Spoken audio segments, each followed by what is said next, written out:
अर्श के ऊपर से अल्लाह भी अगर ज़मीन पे आ जाए तो इस्लाम कबूल नहीं करेगा। फ्रीडम ऑफ स्पीच तो ख़त्म हो गई हमारी। एंटी हिंदू चैनल मज़े से चल रहे हैं। सारी प्रॉब्लम बस एक मज़हब के बारे में आप नहीं बात कर सकते। इस्लाम में हर चीज़ में इख्तलाफ है, हाथ मिलाने पे भी इख्तलाफ है, आपको पता है? अच्छा। हाँ, 6:30 बजे ऑफिस का टाइम खत्म हो जाता था, फिर रास्ते में कोई मस्जिद मिल गई, वहाँ पढ़ लेते थे। यानी नमाजें मैं एकदम कोई भी, चाहे कॉल सेंटर में कर रहा हूँ, कुछ भी कर रहा हूँ, अगर आसपास मस्जिद नहीं है, बेसमेंट में कभी चले गए, वहाँ जमात के साथ नमाज पढ़ा रहा हूँ। माँ बाप का टेस्ट लेने के लिए आपने किसी और को बकरा बना दिया। बकरों का भी टेस्ट होगा ना? वो टेस्ट नहीं लेते, वो टेस्ट लेते। तो जब मुसलमान था, कभी कभी मैं जब ईमान घटता था तो दाढ़ी जो आहिस्ते आहिस्ते शॉर्ट होने लगती। अब आप वन गो में शॉर्ट नहीं कर सकते हो। हूर में क्या मजा आएगा आपको? उसके साथ आप कुछ कर नहीं सकते, सिर्फ देख सकते। हमारे मुल्ला मौलाना कहते हैं कि आप अपने आप को एक्स मुस्लिम क्यों कहते हैं? जाहिर सी बात है, पहले मुसलमान थे। MBS एक्स मुस्लिम है क्या? मुझे तो 99.9% लगता है। मुसलमानों का थिंकिंग है कि एक मुसलमान कभी इस्लाम छोड़ ही नहीं सकता, लेकिन आज इनको अपने जुमा के खुतबे में बताना पड़ रहा है ये अपने बच्चों को एक्स मुस्लिम चैनल से बचाएं। This podcast is sponsored by Son of Bharat Mata and co-sponsored by Sovjanya Kaushik.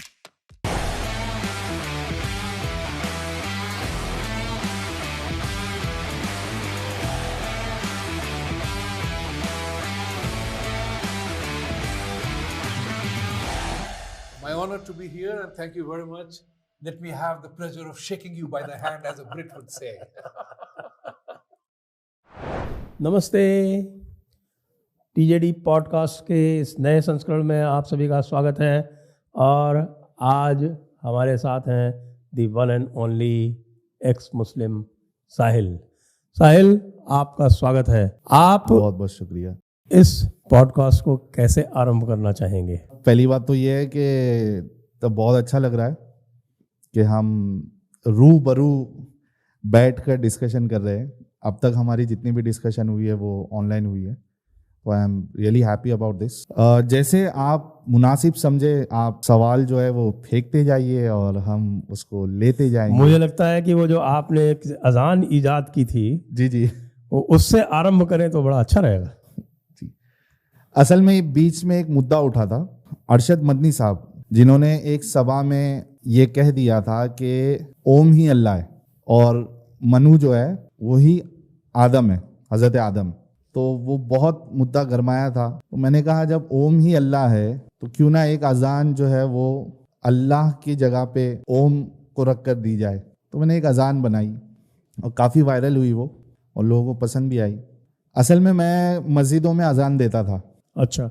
हाँ, और लोग बहुत पसंद करते थे जिस तरीके से मैं अजान देता था, तो लोग पसंद करते थे और वो चाहते थे कि मैं मस्जिद में अजान दूं। तो ये जो अजान थी ओम वाली, वो इस तरीके से है, ओम हु अकबर, ओम हु अकबर, ओम हु अकबर, ओम हु अकबर, अशहदु अन ला इलाहा इल्लल ओम, अशहदु अन ला इलाहा इल्लल ओम, अशहदु अन्ना मनु रसूलुल ओम, अशहदु अन्ना मनु रसूलुल ओम, हय्या अला श्री कृष्णा,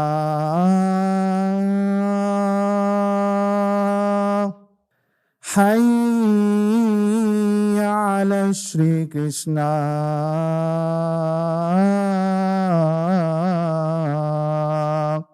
हय्या अला श्री राम,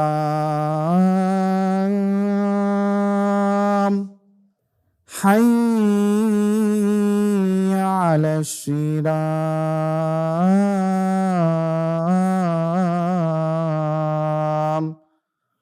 ओम हु अकबर, ओम हु अकबर, ला इलाहा इल्लल ओम।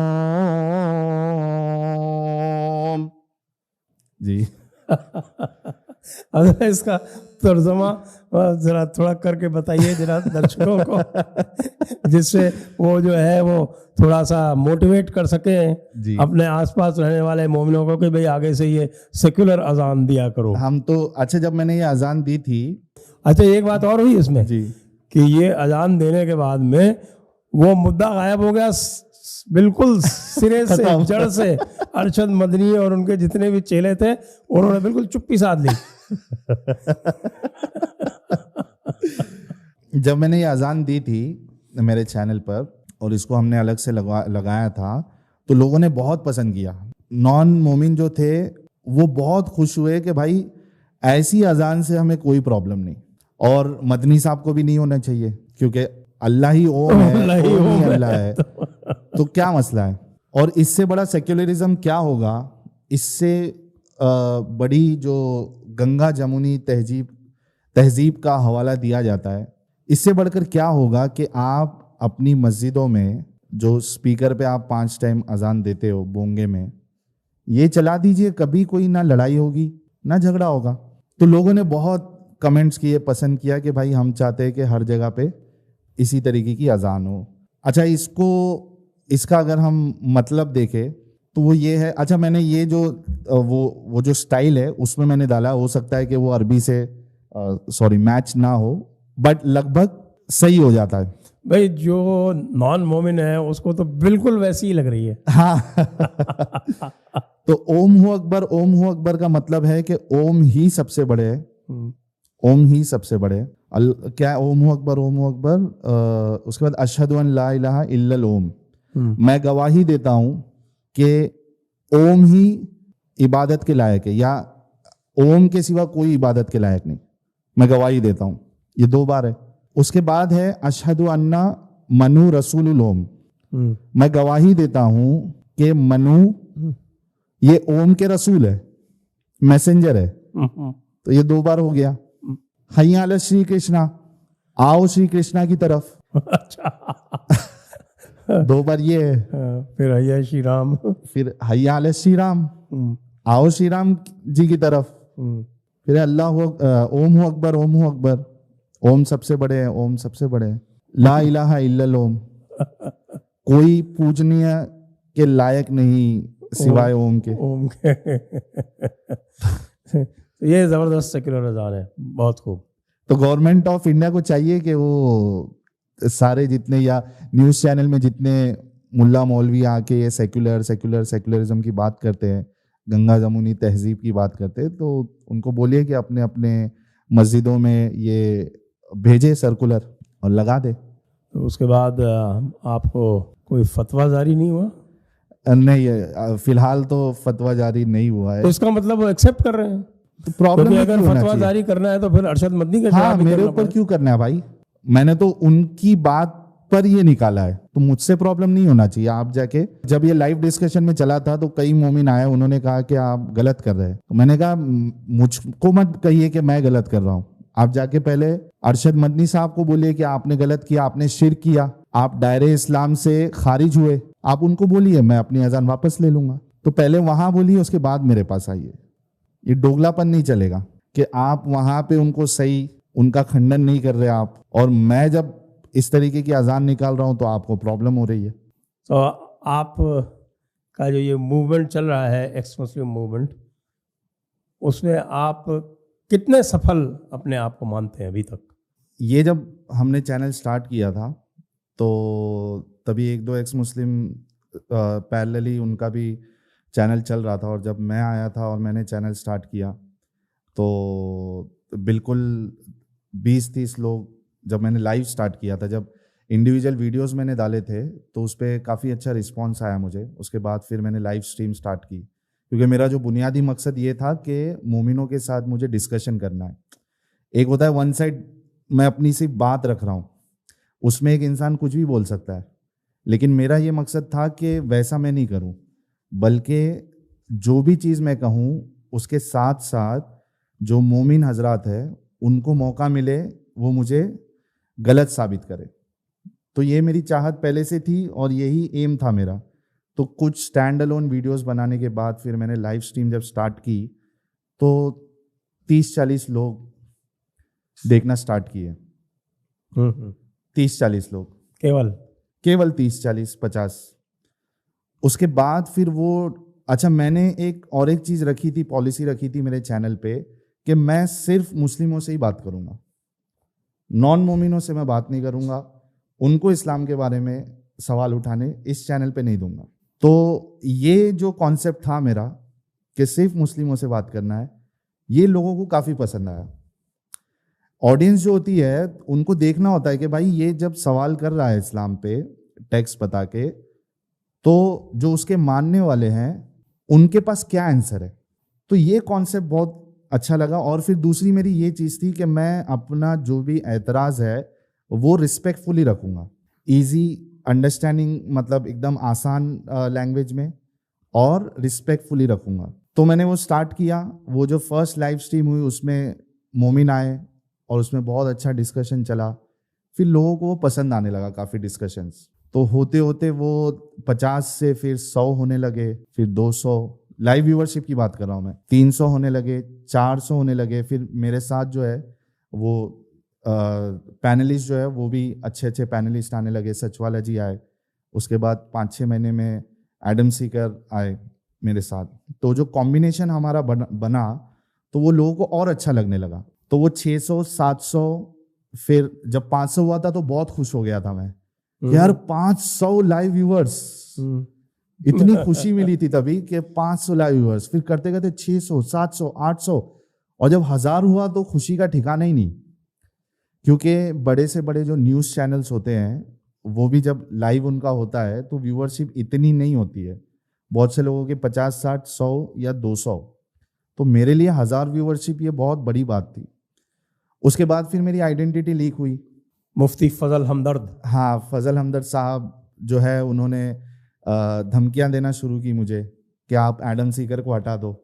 उन्होंने कहा मुझे तुम्हारे काम से प्रॉब्लम नहीं है, अच्छी बात है कि तुम जो सवाल कर रहे हो तो लोग हदीसों से उनको भी प्रॉब्लम है, वो बहुत सारी हदीसों को नहीं मानते, अहले चॉइस है वो मुफ्ती फजल हमदर्द साहब। तो उन्होंने कहा कि मुझे आपके काम से प्रॉब्लम नहीं है, आपके तरीके से भी प्रॉब्लम नहीं है, लेकिन आप एडम सीकर को साथ में रखना बंद कर दो, वरना मैं आपकी आइडेंटिटी लीक कर दूंगा, लाइव में सबको बता दूंगा। मैं बोला आपको जो करना है करो, मैं नहीं उनको मना कर सकता हूँ। तो बिलाखिर उन्होंने फिर लाइव करके पूरी मेरी आइडेंटिटी, घर का एड्रेस यानी बिल्डिंग का एड्रेस, एरिया का नाम, क्या करता था मैं, कैसे दिखता था, वो सारा डिटेल उन्होंने लोगों के सामने बताया। अब आपको अच्छे से पता है और सबको पता है, मोमिनों को भी पता है कि एक इंसान इस्लाम पे सवाल उठाए तो नॉर्मल ज़िंदगी नहीं गुजार सकता। और हिंदुस्तान हमारा अभी मेरे लिए एटलीस्ट इतना सेफ नहीं है कि मैं खुलकर अपनी बात रखूं। कई सारे वाक़यात हमने देखे हैं। नुपुर शर्मा जी का जो इशू पूरा चला था, तो नुपुर शर्मा जी के ऊपर तो पूरा बवाल मचा ही था, लेकिन जो लोग उनका समर्थन कर रहे थे, सिर्फ स्टेटस में भी अगर किसी ने रख दिया तो उन लोगों को भी मारा गया। और समर्थन तो आप भी कर रहे थे। हाँ, लेकिन मैं मिला नहीं ना मैं छुपा हुआ था इसी वजह से तो कह रहा हूं मैं। तो ये जो कन्हैया लाल जी का जो कत्ल हुआ था, वो क्या हुआ था, उनके बेटे ने मोबाइल के स्टेटस में कुछ रख दिया।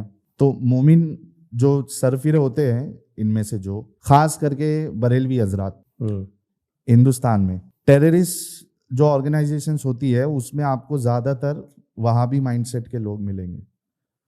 और इश्क़ रसूल में अगर आप देखोगे, यानी एक पागलपन की हद तक अगर कोई फिरका जाएगा वो तो बरेलवी है, जैसे टीएलपी वाले, हाँ जो भी नाम है वो पाकिस्तान में। तो ये बर्दाश्त नहीं कर सकते। ये अपने मुसलमान भाई जो दूसरे फिरके वाले हैं उनको बर्दाश्त नहीं करते हैं। और बाकायदा इनके जो बड़े बड़े उलमा है, अहमद रज़ा खान बरेलवी साहब है, इन्होंने किताबें लिखी है जिसमें उन्होंने वहाबी, देवबंदी, गैर मुकल्लिद यानी अहले हदीस सलफ़ी, ये सब के बारे में कहा है कि ये इनका ज़बीहा खाना भी हराम है, क्योंकि इनके अंदर ईमान ही नहीं है। तो यहाँ तक इनके फतवे हैं बरेलवियों के। और मैं रह चुका हूँ बरेलवियों के बीच में, कितने ये सेंसिटिव है वो मुझे पता है। तो वो 2 जन थे, उनका लिंक शायद बरेलवी फिरके से ही था जिन्होंने कत्ल किया। हाँ, वो कोई दावत इस्लामी करके कोई कराची का कोई ऑर्गेनाइजेशन था, उसके मेंबर थे शायद। हाँ, तो ये यानी खतरनाक चीज़ है कि आप इस्लाम के बारे में बोलो। तो जब मेरी आइडेंटिटी लीक हुई थी तो मैंने फिर बहुत उससे आइडेंटिटी लीक जब हुई थी मेरी, उससे पहले मुझे अंदाज़ा हो गया था कि अब मेरी आइडेंटिटी लीक होने वाली है। तो मैं घर बार छोड़ के, एरिया छोड़कर मैंने वहाँ से निकल गया, मैं रवाना हो गया, क्योंकि मुझे पता था कि अब बहुत जल्द, क्योंकि मेरे जो कुछ दोस्त है वो मेरी आवाज़ पहचान गए थे, क्योंकि मैं पहले फेस के साथ तो आता नहीं था, और उन्होंने पूरा सेटिंग लगाया कि इतने टाइम पे ये जब लाइव होता है साहिल, तो ये बंदा कहाँ होता है, क्या वो मिलने के लिए रेडी होता है। तो इस तरीके के उन्होंने बहुत अंदाजे लगाए कॉल करके मुझे कि भाई आज मेरे को मिलना है, तो मैं बहाना बना दे रहा हूँ क्योंकि मेरा लाइव स्ट्रीम है। तो उससे उनको यकीन हो गया कि भाई ये वही बंदा है, और मुझे फिर कॉल सुन के भी आने लगे। तो मैं समझ गया था कि यार अब यहाँ से निकलना ज़रूरी है। मैं निकल गया वहाँ से, और उसके बिल्कुल 1 महीने के अंदर अंदर मेरी आइडेंटिटी लीक हो गई। तो मैं फिर थोड़ा चैनल जो है वो चेंज कर दिया अपना। मैंने कहा कि ठीक है, अभी मैं नहीं कर रहा हूँ, लेकिन अब जैसे जो दावत देता था, तबलीग करता था, उसके अंदर कीड़ा होता है वो सुकून से रह नहीं सकता। पहले आप दावत इस्लामी दे रहे थे, अब आप दावत कुफर दे रहे। दावत कुफर दे रहे। तो ये जो कीड़ा था मेरे अंदर बहस करने का या डिस्कशन करने का, तो बंद करने के बाद मुझे सुकून नहीं मिल रहा था।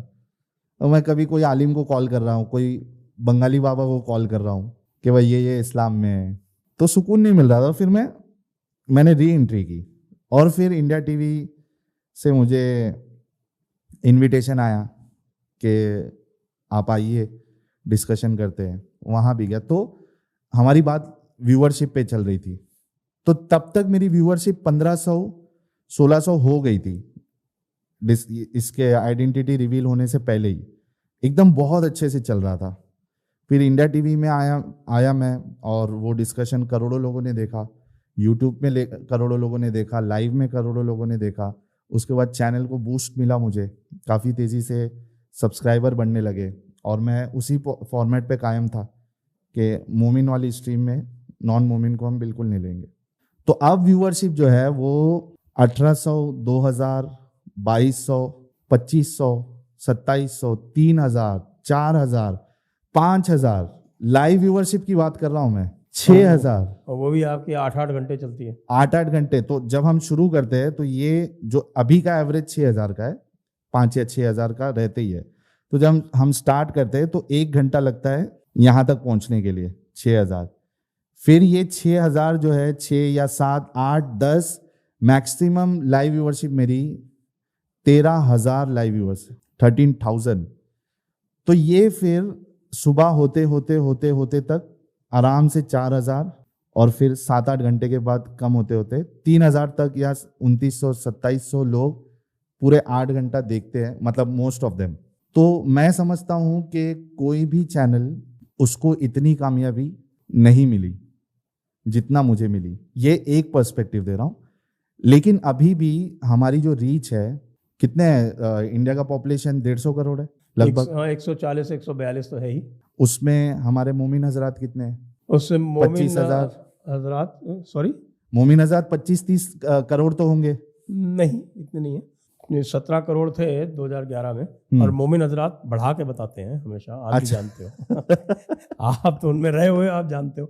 हमारे हिंदू भाइयों को ये एक मुगालता है कि ये अपनी पॉपुलेशन कम बताते हैं। उन्होंने इसको ऐतिहासिक परिप्रेक्ष्य में नहीं देखा है। हिस्ट्री में कहीं भी ऐसा मुकाम नहीं है जो इन्होंने अपनी पॉपुलेशन कभी कम बताई हो। ये हमेशा बढ़ा के बताएंगे। वो उसमें उनको फखर महसूस होता होगा। फखर के अलावा बहुत सारे, खासतौर से डेमोक्रेसी में तो उनको बहुत सारे उसके लाभ मिलते हैं, एडवांटेजेस मिलते हैं, और उनकी जितनी संख्या ज़्यादा दिखाई देती है उतना लोग उनसे डरते हैं, तो उनको तो बहुत इसमें मज़ा आता है, फायदा मिलता है। मैं तो इसलिए कह रहा हूँ क्योंकि मैंने तो सेंसस करवाया है एज डिस्ट्रिक्ट मैजिस्ट्रेट, तो उसमें ये स्कैम पकड़ा था मैंने। ओहो हो, जिसमें जो है वो बाद में पता चला कि उनको ऊपर से इंस्ट्रक्शंस आए हैं सबको कि सबको एक एक बच्चा बढ़ा के बताना है। वाह। तो इसलिए बिलीव नहीं कर सकते ये तो नंबर्स पे। बताते ही बढ़ा के हैं, वो बढ़ा के बताने में उनको बहुत मजा आता है। उनको लगता है कि साहब कि हाँ पूरी दुनिया पे हमारा कब्जा हो गया है, गलबा हाँ। हो गया है, और जो है हम बिल्कुल जो अल्लाह का फरमान है वो आपका क्या अमल अल-अनफाल करना। का हाँ। 39वां 8 की 39। 839 का, तो बस हम उसके नज़दीक पहुंचने वाले हैं। तो इसलिए वो एक साइकोलॉजिकली भी बढ़ा के बताते हैं। आपने तो देखा है, आप हाँ। बताइए मैं सही कह रहा हूँ कि गलत कह रहा हूँ? नहीं, सही बात है आपकी, होता होगा ऐसे। लेकिन जो मैं ये कह रहा था कि भाई मेरी ये सोच है कि जो आपने कहा कि कितना आज के कामयाब वक्त है। हम 20 करोड़ मान सकते हैं। हाँ, 20 करोड़ भी अगर ले लेते हैं तो अभी हमारे चैनल की रीच जो है उस पर्सपेक्टिव से कि कहाँ तक हम पहुंचे हैं, क्या हम हर घर में पहुंचे हैं, क्योंकि मेरा ये एम है या टारगेट है कि हर घर से एक साहिल निकलना चाहिए, एक। तो 20 करोड़ का मतलब हुआ कि कम से कम 3-4 करोड़ फैमिली तो होंगी। हाँ, तो हर एक घर से एक काफी है, क्योंकि एक निकल गया, क्योंकि अपना जो घर वाला होता है मोस्टली, और हम हिंदुस्तान में रहते हैं, तो वो अपने घर वाले को तो मारना नहीं चाहेगा। तो जब वो देखेगा दूसरे के वहाँ कोई एक्स मुस्लिम हुआ, उसको मारने से पहले सोचेगा मेरे घर में भी है, तो मैं उसको मारने का कैसे सोच सकता हूँ, या उसका नुकसान पहुंचाने का कैसे सोच सकता हूँ, या उसको बेदखल करने का कैसे सोच सकता हूँ। और एक तो है कि मुसलमानों तक पहुंचना है मुझे, दूसरा है नॉन मोमिनों तक पहुंचना। क्यों? क्योंकि अल्लाह ने मोमिनों को एक टास्क दिया है। कौन सा टास्क? लोगों को इस्लाम की दावत देने का। और आप देखिए कि ये, और दावत नहीं देने पे जंग करने का। तो दावत नहीं कबूल करने पे जंग करने। हाँ, वो तो रसूलुल्लाह का और सहाबा का ये तरीका रहा है कि जब वो कोई नॉन मोमिन कबीले पे जब वो अटैक करते तो पहले उनको ऑप्शन देते कि भाई इस्लाम कबूल कर लो, सच्चा मजहब है, एक अल्लाह और एक रसूल। अगर ये मंजूर नहीं है तो जिजिया दो, नीचे होके सेकंड क्लास बन के जलील होके। सूरह तौबा की आयत नंबर 29। अगर वो भी आपको मंजूर नहीं है तो आ जाओ फिर जंग में, या आप बचोगे या हम बचे। अच्छा, ये सिर्फ मैं नहीं कह रहा हूँ, ये कुरान में भी है, ये हदीस में भी है, और बाकायदा डॉक्टर इसरार अहमद साहब की काफ़ी सारी वीडियोस जो है वो इंटरनेट पे मौजूद है, उन्होंने भी यही सेम चीज़ कही है। सभी में कहा है, आपके अबुल अला मौदूदी भी उनकी तफसीर, क्योंकि यही प्रोसेस है, या पुरानी तफसीरें इब्न कासिर वगैरह की। अभी ये कुछ मेकअप आर्टिस्ट आए हैं मौलवियों में जो हिंदू को काफिर नहीं समझते। वो कहते कि नहीं, हिंदू काफिर नहीं है, वो काफिर दूसरे है। कोई कहता है ये काफिर सिर्फ एथियस्ट लोग हैं। मतलब अपनी मन मर्जी के आप कुछ भी माने, इंटरप्रिटेशन निकालो ताकि लोगों को बेवकूफ बनाओ। साजिद रशीदी जैसों की बात कर रहे हैं क्या? तो नॉन मोमिन के लिए इसके लिए जरूरी है, ये तो आलिम भी नहीं माने जा सकते। हाँ, नॉन मोमिनों के लिए इसके लिए ज़रूरी है, क्योंकि बहुत धड़ल्ले से जो दावा ऑर्गेनाइजेशन है ये लोग तबलीग का काम करते हैं। मैं रह चुका हूँ, मुझे मालूम है। मैं जिस एरिया में रहता था धारावी में, वहाँ मैंने कई सारे नॉन मुस्लिम्स को देखा है जिन्होंने इस्लाम कबूल किया है, क्योंकि ये ऑर्गेनाइजेशन एकदम एक्टिव होती है। खास करके ये जाकिर नाइक के मानने वाले जितने हैं और इस तरीके की जो ऑर्गेनाइजेशन है, वो ट्रेन के बाहर अपना वो ठेला लगा देते हैं दावत का। फिर उसके बाद आप देखिए कि मोमिन, चाहे वो ड्राइवर हो, चाहे डॉक्टर हो, चाहे पेशेंट हो, चाहे ऑफिस में काम करने वाला हो, चाहे कुछ भी हो, उसके अंदर दावत का कीड़ा होता है। एक गलत करने वाला मोमिन, यानी एक ऐसा मोमिन है जो दारू पीता है, तो वो दोस्त लोग के साथ जब दारू पीने जाएगा तो वहां भी दावत करेगा इस्लाम की। अच्छा, दारू पीते पीते भी कि इस्लाम सच्चा है। ठीक है, मैं गुनाह कर रहा हूँ लेकिन इस्लाम सच्चा है। क्योंकि देखिए, सूरह निसा सूरह नंबर 4 उसकी आयत नंबर 48 में अल्लाह कहता है कि शिर्क के अलावा अल्लाह चाहेगा कोई भी गुनाह माफ कर सकता है, शिर्क माफ नहीं करेगा। अल्लाह के साथ किसी को आप शरीक नहीं कर सकते, उसकी सिफात में, उसके नाम में, उसकी रुबूबियत में। उसके अलावा अल्लाह चाहेगा तो माफ कर सकता है, या तो सजा दे के माफ करेगा या तो डायरेक्टली माफ करेगा। तो आप दारू पी रहे, ठीक है, गुनाह है वो, साथ ही साथ लेकिन अगर कोई दारू पीने की चक्कर में अगर कोई इस्लाम लेके आ जाता है तो ये तो बड़ा सवाब हो गया, हो सकता है उसकी जन्नत का बाइस बन गया हो।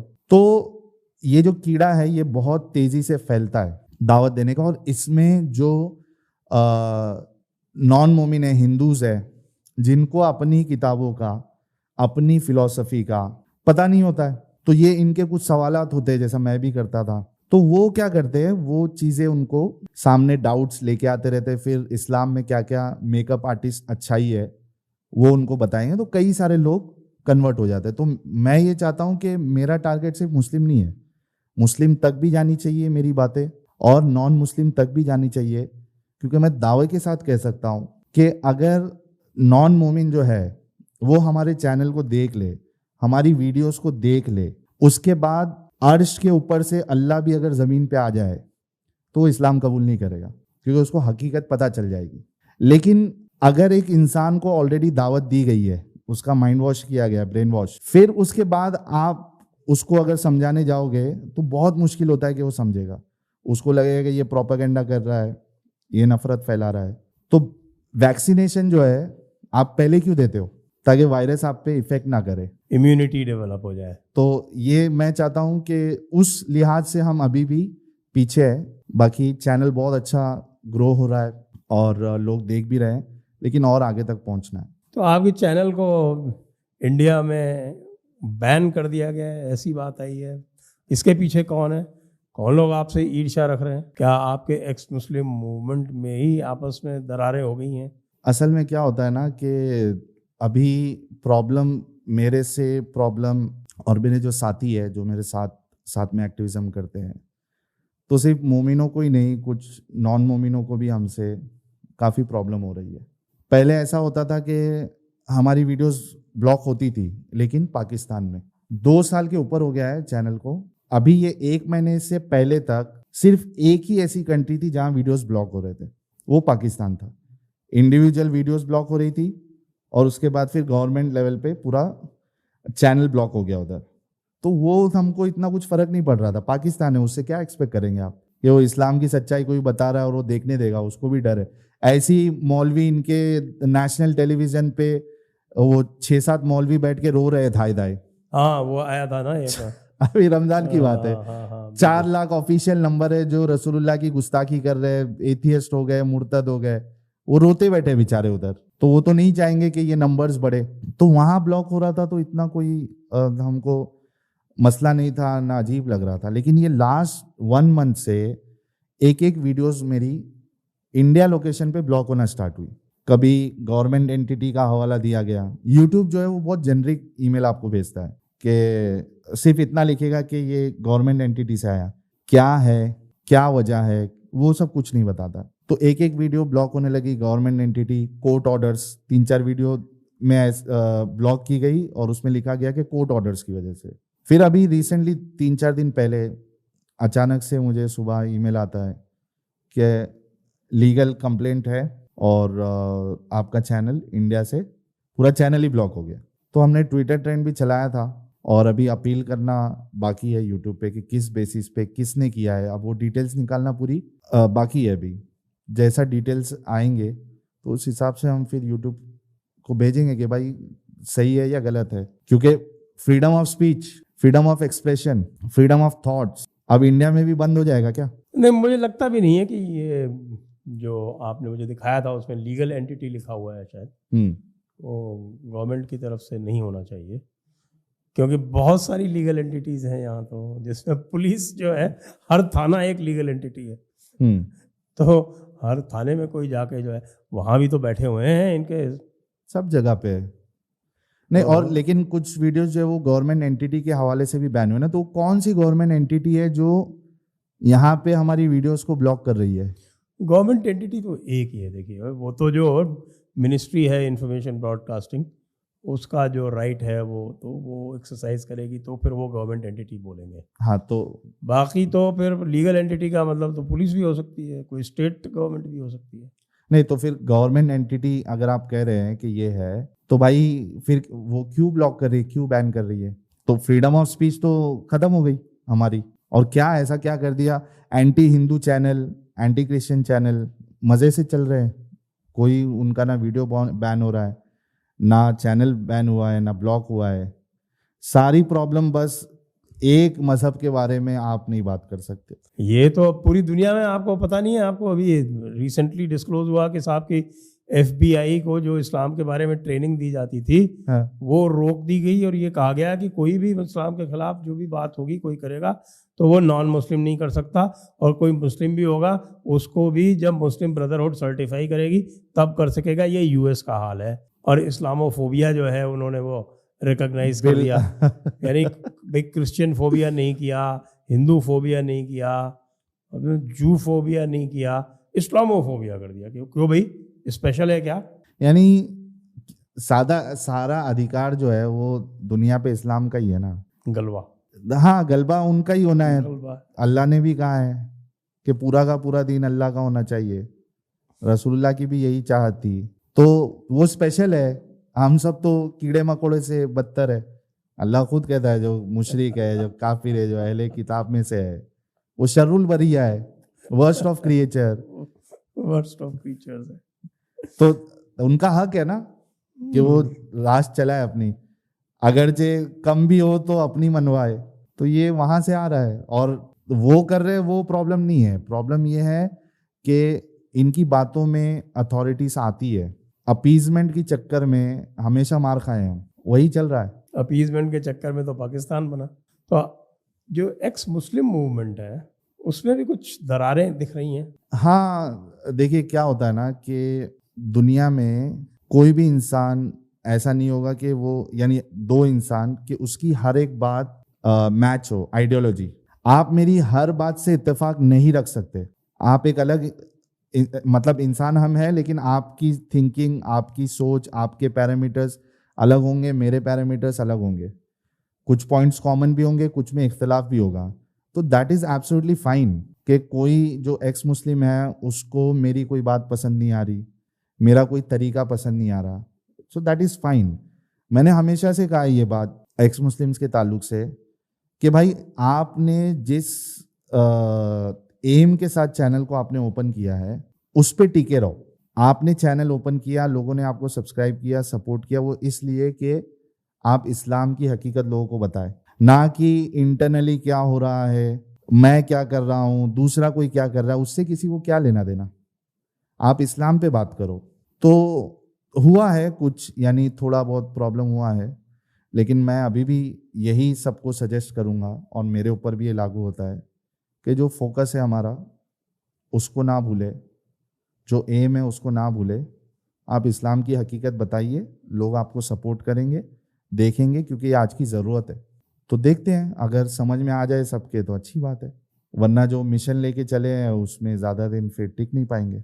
कोई किसी की आइडेंटिटी लीक कर दे रहा है, कुछ दूसरा इंफॉर्मेशन बता दे रहा है। आप देखिए सचवाला जी इतना ज़बरदस्त काम कर रहे थे, उनका लेवल कितना ऊपर था, सिर्फ कुरान को लेके चल रहे थे वो, और अच्छे अच्छे आलिम जो है उनके सवालों के जवाब नहीं दे पा रहे थे। लेकिन अब आज उनका चैनल एक्टिव नहीं है। हालांकि अभी सबसे खतरे में अगर कोई एक कम्युनिटी है हिंदुस्तान में तो वो एक्स मुस्लिम है। एक्स मुस्लिम ये बहुत माइक्रो लेवल की ये कम्युनिटी है जो उभर के आ रही है। उभरने से पहले ही उसको अगर ख़त्म करवा दोगे आप, इतना डेंजर है कि अगर कोई किसी का लोकेशन भी अगर रिवील कर देता है तो कोई भी सरफिरा जाके उसको मार सकता है, नुकसान पहुंचा सकता है। तो ये लोगों को समझना चाहिए कि अपने पर्सनल गेन के लिए इख्तिलाफ हो सकते हैं, वो एक अलग बात है, लेकिन किसी की ज़िंदगी को ख़तरे में डालना ये सही नहीं है। तो एक बड़ा चैनल उस वजह से ही बंद हो गया। करेक्ट, इसको अवॉइड करना चाहिए मेरे हिसाब से। तो कुछ ये बताएं कि आपकी जो ये जर्नी है, पहले आपने कहा कि आप तबलीग करते थे जी, पहले तो आप एक नॉर्मल लाइफ लीड करते होंगे एज ए टीनेजर जी, फिर आपको शौक लगा इस्लाम का जी। और फिर धीरे धीरे उससे आपकी दूरियां बढ़ी जैसे जैसे आपने समझा। तो ये जो आपकी जो जर्नी है इसको थोड़ा ज़रा बताने का कष्ट करें। जी, आपने बिल्कुल सही कहा कि मेरा बचपना जो है वो बिल्कुल जैसे बाकियों का बचपना होता है, खेलना कूदना, मौज करना, मस्ती करना, ये गुजरा। बहुत इन्जॉय किया मैंने मेरा बचपना दोस्तों के साथ, जो एरिया के जो दोस्त थे। और हम लोग तो समझ लीजिए कि वो चौल में रहते थे, धारावी का तो हर किसी को मोस्टली पता ही है, वहाँ की गलियों में मैं बड़ा हुआ हूँ। लेकिन एक चीज़ थी कि शुरुआत से मेरे जो घर वाले हैं, ननिहाल में मेरा पालन पोषण हुआ, तो वो लोग रिलीजियस थे। रिलीजियस इन द सेंस, ऐसे वो कट्टर वाले रिलीजियस नहीं। बहुत सारे जो मुसलमान होते हैं, जब मैं उनको कट्टर कहता हूँ तो वो इस सेंस में नहीं कि वो जाके किसी का गला काट देंगे या कोई काफिर का गला काट देंगे, उस सेंस में नहीं।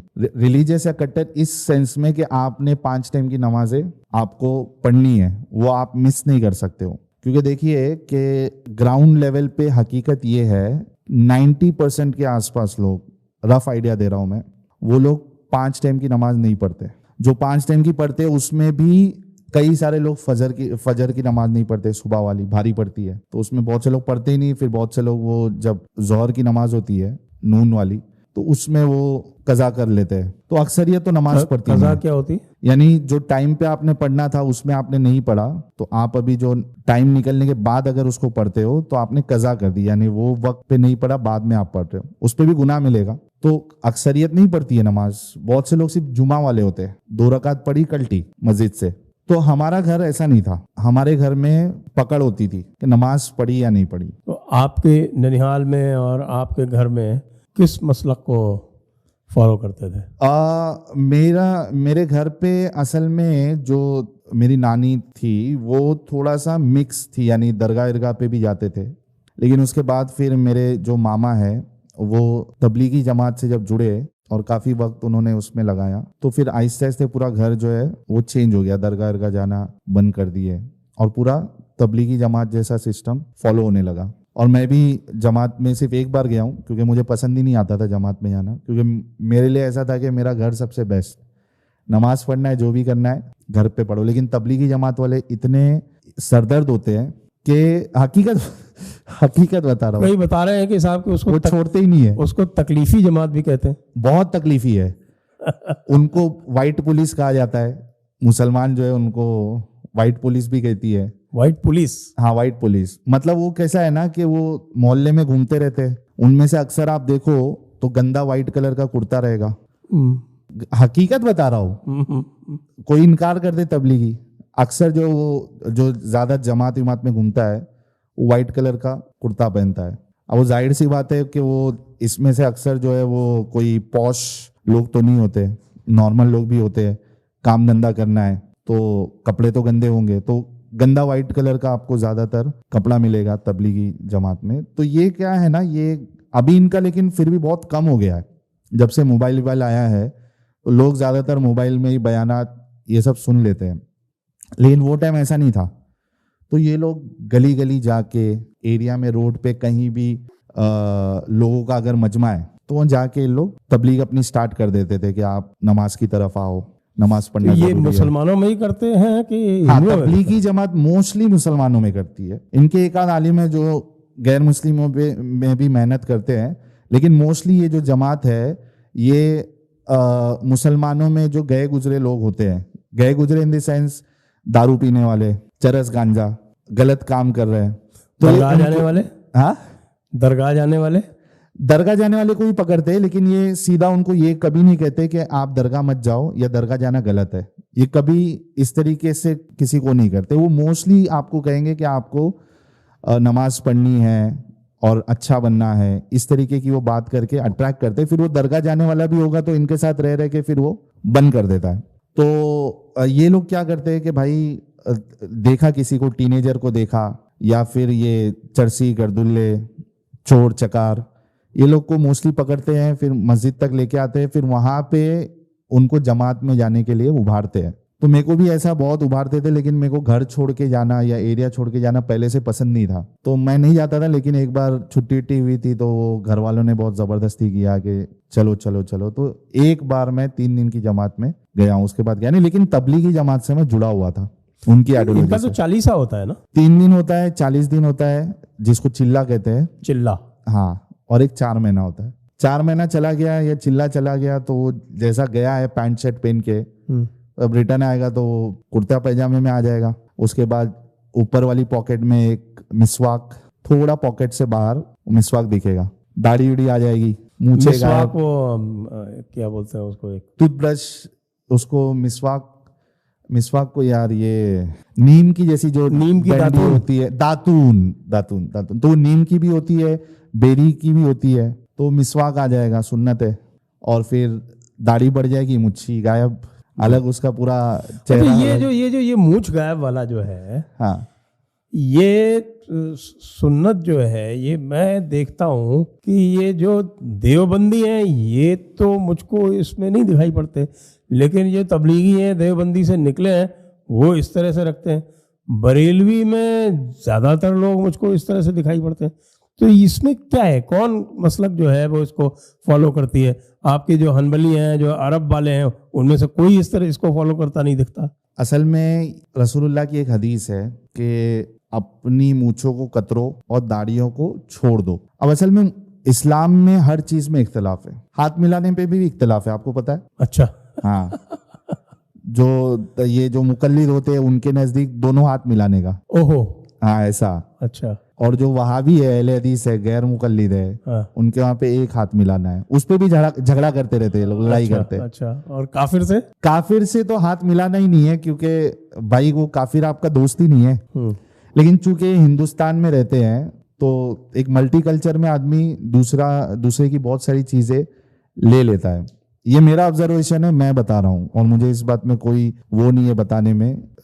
ऐसा नहीं है कि मैं बढ़ चढ़ के बोलूँ नहीं यार इनके दिलों में काफिरों के लिए नफरत है, मेरे दिल में भी कभी नफरत नहीं थी काफिरों के लिए। तो ये जो दाढ़ी में भी इख्तिलाफ है, जो मुकल्लिद हजरात है उनके नजदीक आप जो एक ये है, ये साइज कोई यहाँ से पकड़ता है, कोई यहाँ से पकड़ता है, इसके नीचे आप नहीं बढ़ा सकते। अच्छा। हाँ। ओ, मैं देखता हूँ लखनऊ में वो नदवे वाले हैं ना, वो इस तरह की रखते हैं। हाँ इतना। और जो गैर मुकल्लिद है, अहले हदीस है, उनके नजदीक ये यूज नहीं करने का दाढ़ी पे। अब वो चाहे यहाँ तक बढ़ जाए दाढ़ी और वो नीचे तक आ जाए, उसको काटने का नहीं। अच्छा, उसमें मूछे कतरने का जो सीन है, तो ये लोग क्या करते हैं, मोस्टली तबलीगी लोग, ये पूरा शेव कर देते, उड़ा ही देते। और वो उड़ा के भाई कम से कम आईने में अपनी शक्ल भी देख लो कि आप कैसे से कैसे हो गए। खैर लेकिन वो उनका मसला है, तो पर्सनल चीज में मैं क्या बोलूँ, वो उनकी मर्जी है, वो सुन्नत समझ के कर रहे हैं। तो खास करके जो तबलीगी जमात वाले होते हैं या देवबंदी होते हैं, वो मूछे पूरी एकदम क्लीन शेव जैसी मूछे उड़ा देते हैं। और जो अहले हदीस है और बरेलवी है, ये थोड़ा हल्का हल्का उसको ट्रिम करते, पूरी नहीं उड़ाते। तो ये इनमें डिफरेंस है। ओके। तो बात लेकिन यहाँ ये से जो आपके गैर मुकल्लिद हैं अरब वाले, हाँ ये तो बड़ी बड़ी मूछें होती हैं इनके तो। हाँ ना, तो मूछे बड़ी बड़ी तो नहीं होती है, वो ट्रिम कर देते हैं। लेकिन वो तो दाढ़ी भी ट्रिम करते हैं। वो गैर मुकल्लिद नहीं है, वो जो दाढ़ी जो ट्रिम करते हैं ना, वो गैर मुकल्लिद नहीं है, वो हम्बली होंगे। हनबली है तो हनबली वो तो गैर मुकल्लिद ही होते नहीं हैं। नहीं, हम्बली जो है वो इमाम अहमद, हनबल कहते हैं। हाँ, अहमद बिन हम्बल के मानने वाले हैं, वो स्कूल ऑफ थॉट को लोग ये करते हैं। तो मुकल्लिदों के नजदीक जो है वो छोड़ना नहीं है। गैर मुकल्लिद जो अहले हदीस सलफी हजरात है, उनके नजदीक ये है कि आपको दाढ़ी पूरी बढ़ाना है। तो खैर ये जो तबलीगी वाले हैं वो इस तरीके से लोगों को लेके जाते हैं, फिर उनके अंदर जो है वो चेंजेस आता है। अच्छा खासा एक स्टूडेंट, टीनेजर, वो पढ़ाई में ध्यान देने वाला, ये इनकी चक्कर में आ जाता है, पढ़ाई वढ़ाई छोड़ देता है, इसमें लग जाता है। अच्छा खासा जॉब करने वाला, वो इनकी चक्कर में आ जाता है, जॉब छोड़ देता है, क्योंकि जॉब करेगा तो 3-3 दिन वहां छुट्टी तो मिलेगी नहीं, 40 दिन छुट्टी मिलेगी नहीं, वो जॉब भी छोड़ देता है। कई लोगों की जिंदगी इन्होंने, एक जो फ्यूचर हमारे देश का बन सकता था बच्चा, वो इनकी चक्कर में वो पढ़ाई लिखाई ये सब छोड़ देता है। तो ये तबलीगियों के कारनामे। अब मुझे समझ में नहीं आया कि अच्छा हाँ, तो मेरे मामा जो है वो तबलीगी जमात में थे, मैं भी जमात में गया था एक बार, लेकिन उसके बाद में नहीं गया, लेकिन मैं तबलीगी जमात से ही जुड़ा हुआ था, मस्जिदों में उनके बयान सुनना। तो ये रिलीजियस मेरा घर का माहौल था। तो जो मज़े मस्ती खेल कूद वो तो करना है, साथ में नमाजें भी पढ़ना है घर पे। अगर आप नमाज नहीं पढ़ते हो तो आपको पकड़ होगी। तो इस तरीके से मेरा जो बचपना गुजरा है, रिलीजियस था काफ़ी मैं। तो अब जब टीनेज पे आप पहुंचते हो तो उस टाइम पे टीवी पर केबल में जाकिर नायक के वीडियोस काफ़ी चलते थे केबल पर। हाँ जी, हाँ जी, हाँ जी, हाँ जी। सुबह सुबह 1 घंटा उसका वो रहता था, डिबेट हो गया या लेक्चर हो गया। तो वो जिस तरीके से अपनी बात को रखता था, कुरान की chapter number this, verse number this, chapter number this, verse number this, chapter verse number this, तो बहुत इंप्रेसिव हो जाता है लोगों के लिए। तो सेम चीज मेरे साथ भी हुई थी, मैं भी काफी इंप्रेस हो गया था। फ़ैन हो गया था जाकिर नायक का। और उसमें बार बार वो एक कुरान की आयत का हवाला आता है कि भाई आपको अल्लाह के दीन की तरफ बुलाना है। उसकी आयत में अभी भूल रहा हूँ एग्जैक्टली, वरना काफ़ी वो आयत मैंने पढ़ी है और जाकिर नायक भी वही आयत पढ़ता है। तो मेरा इंटरेस्ट जो है वो इस्लाम में बढ़ने लगा। और टीनेज एक ऐसा फेज है जहाँ पे लोग जो बच्चे हैं वो या तो जिस लाइन में वो घुसते वो टोटली उसमें घुस जाते हैं। अगर कोई समझे गलत लाइन पकड़ लिया, नशे की उसको आदत हो गई तो वो टोटली उसमें घुस जाएगा। कोई ज़्यादा रिलीजियस हो गया तो एकदम से उसमें चला जाएगा। तो मेरा मामला ये था कि मैं नशे विषय में नहीं गया, मेरा पूरा इंटरेस्ट आ गया इस्लाम में और उसको सीखने में, याद करने में और दावत देने में, वो भी जाकिर नायक वाली स्टाइल में।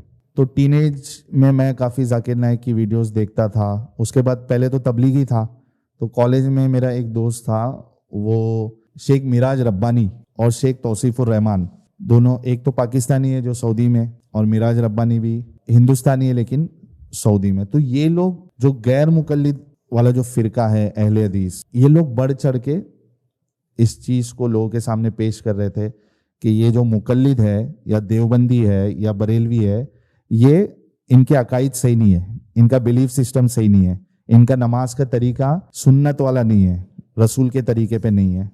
तो कुछ वीडियोस, सीडी का ज़माना था तभी, कुछ सीडीज इनकी मेरे दोस्त ने दिया तो घर पे मैं उसको सुनते बैठता था।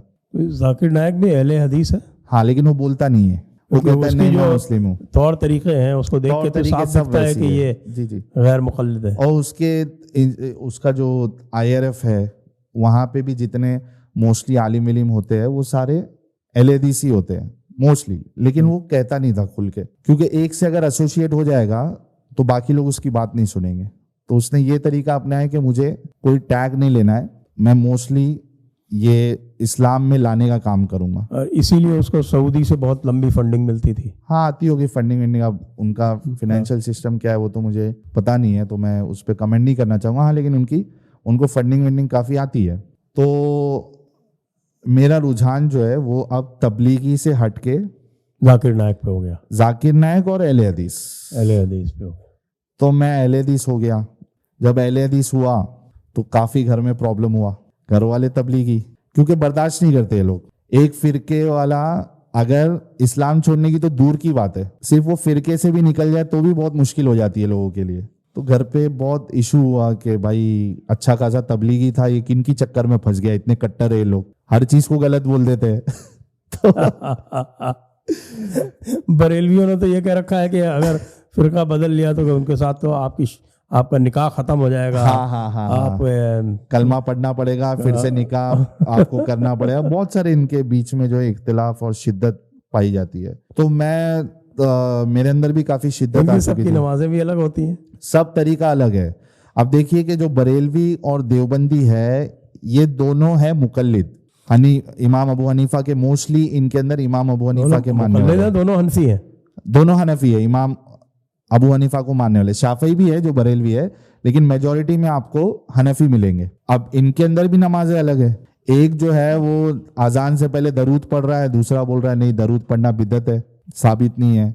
एक जो है जब नमाज खड़ी हो रही है जमात की और वो इकामत देता है, क्या कहते हैं उसको, तो बांगी साहब या मुअज्जिन आप कह लीजिए, या जो पीछे इकामत देता है, तो वो बरेलवी हजरात जो है वो हय्या अलैस सलाह पे उड़ जाते हैं सारे के सारे एक साथ।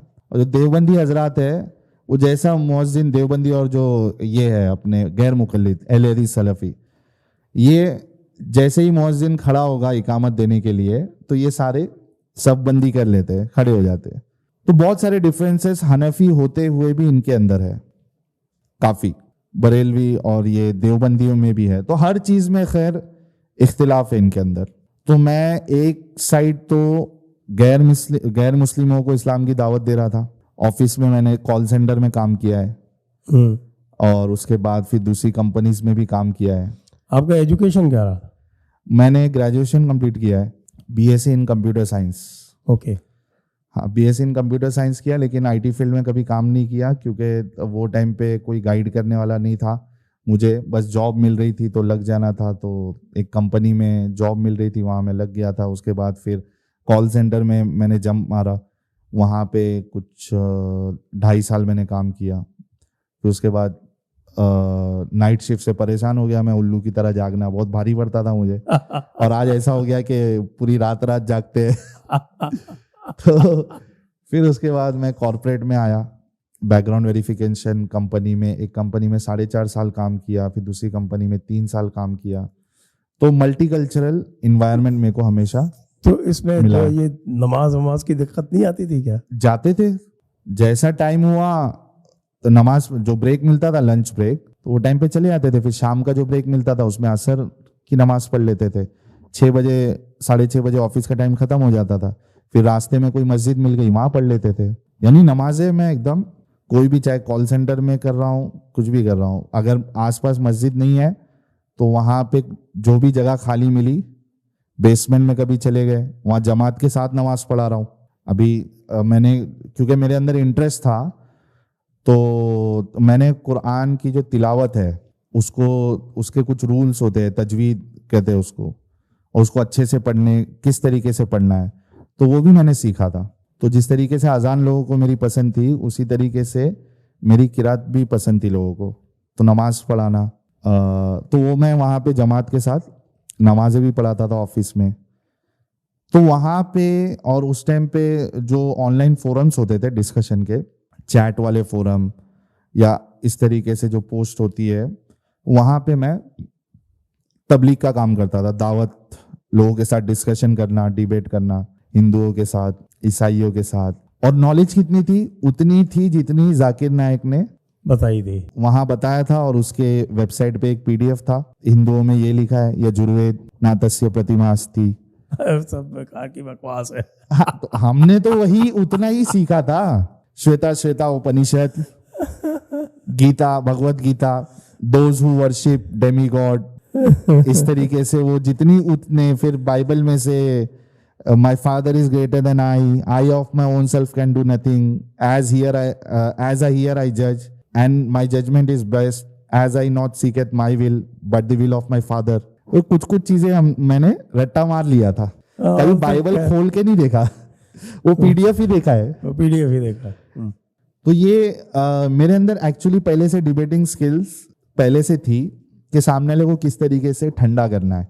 तो ये चीजें लेके मैदान में उतर गए। कभी हिंदू को पकड़ा, हिंदू को तो वैसे भी अपनी किताबों का कोई मालूमात अक्सर होती नहीं है। तो होने लगी है, अब होने लगी है ना, अब तो सोशल मीडिया का जमाना है।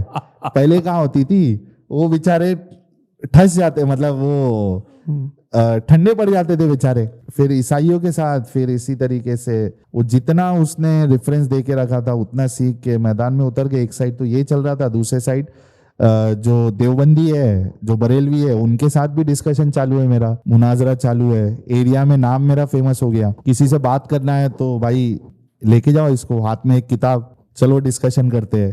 तो वहां भी मैं काफी एरिया में भी फेमस था कि यार ये डिस्कशन करता है, तो ये चल ही रहा था। लेकिन अब जब आप डिस्कशन करते हो किसी से, तो जब आप उसको उसकी गलतियां दिखा रहे हो, और इस्लाम का फोकस क्या है, जो दावत दे रहा है उसका फोकस क्या है, वो आपको सिमिलैरिटीज बोल रहा है। जाकिर नायक का तरीका क्या है, चालाकी है, सिमिलैरिटीज बोल रहा है, लेकिन एट द एंड आपको इस्लाम ही कबूल करना है। सिर्फ सिमिलैरिटीज के साथ आप हिंदू नहीं रह सकते, सिर्फ सिमिलैरिटीज के साथ आप क्रिश्चियन नहीं रह सकते। उसने कितने सारे लेक्चर्स दिए, similarities between Hinduism and Islam, similarities between Islam and Christianity, similarities between Islam and Sikhism, Judaism, इस तरीके से। लेकिन आप सिर्फ सिमिलैरिटी मान के आप आपका जो रिलीजन है या आपका जो फेथ है, आप उसमें नहीं रह सकते। एट द एंड इस्लाम को सुपीरियर मानना है, और आपको निजात पाने के लिए, मोक्ष पाने के लिए आपको इस्लाम ही कबूल करना है। क्योंकि अल्लाह कुरान में कहता है इन्नद दीना इंदल्लाहिल इस्लाम, यकीनन अल्लाह के नजदीक जो एक्सेप्टेबल रिलीजन है, दीन है, वो इस्लाम है। तो ये चीज मैं करता था। लेकिन जब आप अपना फेथ, अपना रिलीजन सुपीरियर बताने की कोशिश करते हो, और उस आपके फेथ में अगर मैं गलतियां गिनाऊंगा तो वो भी थोड़ी ना चुप बैठेगा, बिल्कुल वो भी कुछ ना कुछ तो बताएगा आपको। तो ये जो, जैसे मिसाल के तौर पे रसूलुल्लाह ने हजरत आयशा के साथ 9 साल की बच्ची रसूलुल्लाह 55 साल के, 52 साल के जब थे रसूलुल्लाह, तब उन्होंने 6 साल की बच्ची से शादी किया हजरत आयशा के साथ, और 9 साल की थी तो मैरिज कंज्यूमेट किया। हदीस में इंटरकोर्स का भी वर्ड आता है, he had intercourse with Ayesha, हजरत आयशा।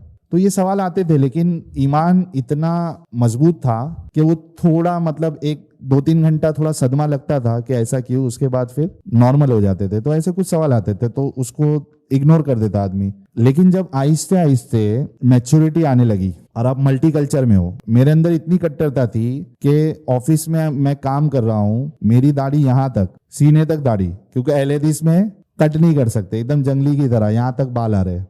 आप उस हाल में जा रहे हो, आप क्लाइंट अकाउंट मैनेजर है, क्लाइंट के साथ मीटिंग भी करने जा रहे हो तो उतनी लंबी दाढ़ी के साथ ही जा रहे हो। फिर अगर जीन्स पहन रहे हो, क्योंकि अहले हदीस जो है उनके वहां पे ज्यादा आपको कुर्ता पैजामा नहीं मिलेगा, वो पैंट शर्ट पहनेंगे, टी शर्ट जीन्स पहनेंगे, लेकिन टकने के ऊपर पहनेंगे। अब वो नई पैंट लेके आओ, जीन्स उसको काटो, नई पैंट सिलाओ, जीन्स लेके आओ तो उसको काटो, और वो फॉर्मल पैंट सिलाना है तो उसको टेलर को बोलोगे भाई टकने के ऊपर रहे, और वैसा जा रहे हो ऑफिस। तो और दूसरा कैसा है कि कॉल सेंटर में और कॉर्पोरेट में आपके साथ क्रिश्चियंस भी काम करते हैं, हिंदूज भी काम करते हैं, तो उनके जो भी फेस्टिवल्स आते हैं तो उसमें वो लोग आके वहां पे ऑफिस में भी सेलिब्रेट करते हैं, जैसे दिवाली हो गया या होली हो गया, तो कोई पूजा करके प्रसाद विसाद लेके आ रहा है, तो मैं देख रहा हूँ कि ये मेरी तरफ आ रहा है, चुपचाप उठ के वहां से निकल जाओ ताकि उसको बुरा, क्योंकि कहीं ना कहीं मुझे भी तकलीफ होती थी कि यार मैं अगर उसको मुंह पे मना करूंगा तो उसको अच्छा नहीं लगेगा, तो बेहतर ये है कि खिसक लो। मैं खिसक जाता था, लेकिन कभी काम में बिजी और वो आ गया तो लो रखो, वो जाने के बाद कोई नहीं देख रहा, चुपचाप डस्टबिन में डाल, क्योंकि अल्लाह कुरान में कहता है कि अल्लाह के अलावा आपके खाने में किसी और का नाम लिया गया है तो वो खाना आपके लिए हराम है ना। तो मैं खाता नहीं था वो चीज। और फिर ऑफिस में ये सारी चीजें, मतलब लोग आपको ऑब्जर्व करते हैं कि आप जो है किसी को विश नहीं कर रहे उसके फेस्टिवल में, फेस्टिवल का तो छोड़ दो, बर्थडे का विश नहीं कर रहे, बर्थडे का रिलीजन से तो कुछ लेना देना है नहीं, बर्थडे भी विश नहीं कर रहे। इतनी मेरे अंदर मतलब वो कट्टरता थी।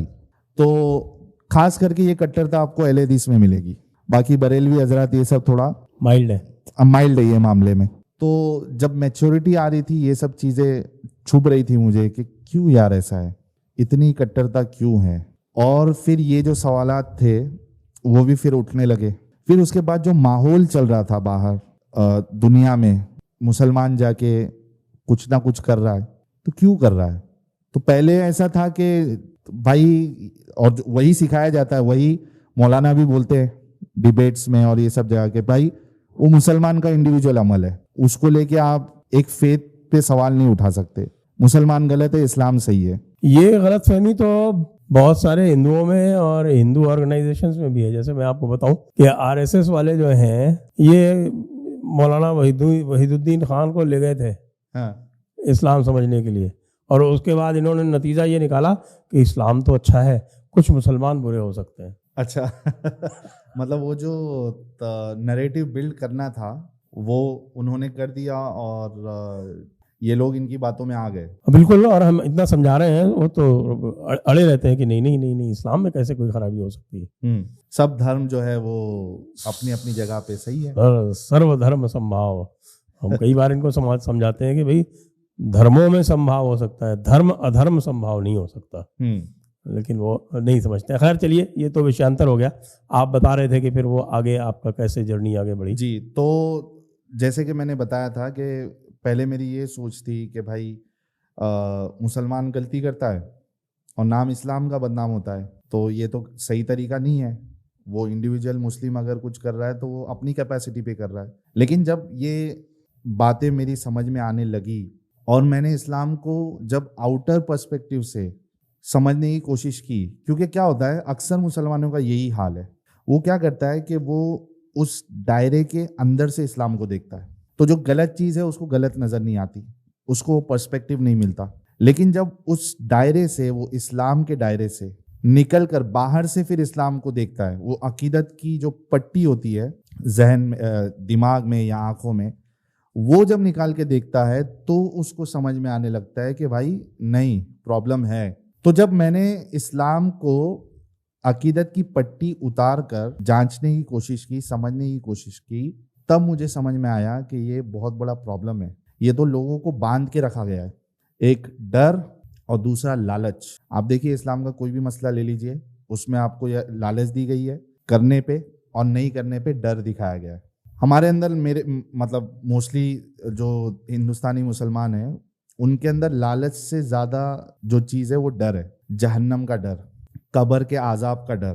तो ये डर की वजह से वो इतना सोच नहीं पाता है। तो मैंने जब बाहर से देखा तो जो चीज़ गलत है वो गलत नज़र आने लगी। पूरी इनका जो पूरा जो कॉन्सेप्ट है इस्लाम का कि खुदा ने दुनिया क्यों बनाई, इंसानों को क्यों बनाया, हिदायत, गुमराही, जन्नत, जहन्नम, डेस्टिनी या फ्री विल, ये सारी चीज़ों पे जब मैंने गौर व फिक्र करने लगा, मुझे इस्लाम का हर कॉन्सेप्ट इलॉजिकल, नॉनसेंसिकल लगने लगा कि खुदा जो है वो खुद बुराई को क्रिएट कर रहा है और वो इंसान को बना रहा है चेक करने के लिए कि इनमें से बेहतर अमाल कौन करता है। सूरह मुल्क की आयत है, अल्लज़ी खलक़ल मौता वल हयाता लियब्लुवकुम अय्युकुम अहसनु अमला। हमने मौत और ज़िंदगी इसलिए दी है ताकि देख सके कि कौन बेहतर अमल करता है, टेस्ट। फिर सूरह जिन में या कोई एक दूसरा सूरा है, उसमें अल्लाह कहता है कि हमने जिनों और इंसानों को अल्लाह की इबादत के लिए पैदा किया या अपनी इबादत के लिए पैदा किया है। तो भाई ये टेस्ट लेने की ज़रूरत क्या है? तो वैसे भी हाइट ऑफ रैंडमनेस हो गई। नहीं, मैं कहता हूं कि टेस्ट लेने की जरूरत क्या है? क्या अल्लाह को मालूम नहीं है कि कौन पास होगा कौन नहीं पास होगा? और दूसरी चीज, अल्लाह का इसमें क्या मकसद है, अल्लाह को क्या बेनिफिट? आप देखिए, आप जो भी काम करते हो there has to be some purpose, और उसमें कुछ उसका एडवांटेज होना चाहिए। कोई भी आप काम करते हो तो इंसानों का तो समझ में आया कि उसको अच्छा काम करना है, बुरा काम करना है। अल्लाह को क्या मिला ये टेस्ट लेके? उसका क्या बेनिफिट होने वाला है? कुछ उसकी खुदाई में कुछ और चार चांद लग जाएंगे या क्या होगा? फिर अगर टेस्ट ले रहा है अल्लाह, तो जो बच्चे फिजिकली डिसेबल्ड है या स्पेशली एबल्ड, जिस तरीके से भी आप कह लीजिए, जेनेटिक डिसऑर्डर, तो भाई वो उनकी क्या गलती? वो तो टेस्ट भी नहीं दे पा रहे। कई सारी ऐसी बीमारियां हैं जहां बच्चे अपने सेंस में नहीं होते और उनकी ज़िंदगी ज़्यादा जीते भी नहीं है, और उसके बाद वो ऐसी उनकी डेथ हो जाती है। तो उनको बनाने का क्या मकसद? फिर उसमें कहा जाता है कि ये उसके माँ बाप के लिए टेस्ट है। तो माँ बाप का हाँ, मौलवी से आप पूछो कि उनको क्यों बनाया, वो कहेंगे कि माँ बाप का टेस्ट है कि वो बच्चा होने के बाद भी अल्लाह की शुक्र गुजारी करता है या नहीं करता। और किसी एक्सीडेंट में माँ बाप बच्चे सब एक साथ मर जाए तो वो तो बड़े होने के बाद मरे तो समझ में आता, लेकिन बच्चे को ऐसा क्यों दिया? तो कहते हैं कि ये उन माँ बाप का टेस्ट है। तो मेरा सवाल है कि माँ बाप का टेस्ट लेने के लिए आपने किसी और को बकरा बना दिया। बकरों का भी टेस्ट होगा ना। बकरे का टेस्ट जो है कुछ कुछ मौलवी लेते हैं, बकरियों का लेते हैं। वो टेस्ट नहीं लेते, वो टेस्ट लेते हैं। तो बकरियों में क्या फर्क है और इंसानों में क्या फर्क है मजे लेने तो में? ये जो आपके ख्यालात जब आपके आने लगे तो आप फिर ओपन में कैसे आए? हाँ, तो जब मैंने बाहर से इसको देखा, और फिर एक चीज़ जो मुझे बहुत खटकने लगी वो ये थी कि जब भी हम दावत करते थे तो एक चीज़ कहते थे कि वलक़द काना लकुम फ़ी रसूलिल्लाहि उस्वतुन हसना। कुरान की एक आयत है कि रसूलुल्लाह की ज़िंदगी तुम्हारे लिए बेहतरीन नमूना है। रसूलुल्लाह जो है वो बेहतरीन नमूना है इंसानों के लिए। शायद 3251 है ना, 32.51। उसका रेफरेंस भूल गया, लेकिन ये है। और कई बार दावत देने के टाइम पे या लोगों को अच्छाई की तरफ बुलाने के टाइम पे ये आयत हम कोट करते थे। तो जिसके बारे में ये कहा जा रहा है कि ये बेहतरीन नमूना है, रोल मॉडल है, तो क्या उनकी ज़िंदगी वाकई में ऐसी है कि उनको फॉलो किया जाए? तो उसमें आ गया फिर कि एक 55 साल का जो इंसान है वो 9 साल की बच्ची से शादी कर रहा है। तो ये कैसा रोल मॉडल हम, मतलब मेरे लिए रोल मॉडल कैसे हो सकते हैं? अच्छा, ये जो बात है ये हदीस में लिखी हुई है। अच्छा, सारी हदीसों में सही हदीस कही जाती है और आपके बिल्कुल इसमें किसी को भी ज़रा सी भी ना इत्तेफाकी नहीं है। तो फिर अगर कोई ये कहता है तो ये मिर्ची क्यों लग जाती है, उछलना कूदना क्यों शुरू कर देते? क्योंकि सुन नहीं सकते ना, और उधर एक नेगेटिव इमेज बनती है, रसूलुल्लाह की एक नेगेटिव इमेज बनती है। हालांकि वो हकीकत है फिर वो वहाँ पे ये बहाना मार देंगे कि भाई वो बात ठीक है वैसी है, लेकिन आप जिस अंदाज से बोले हो वो गुस्ताखी है।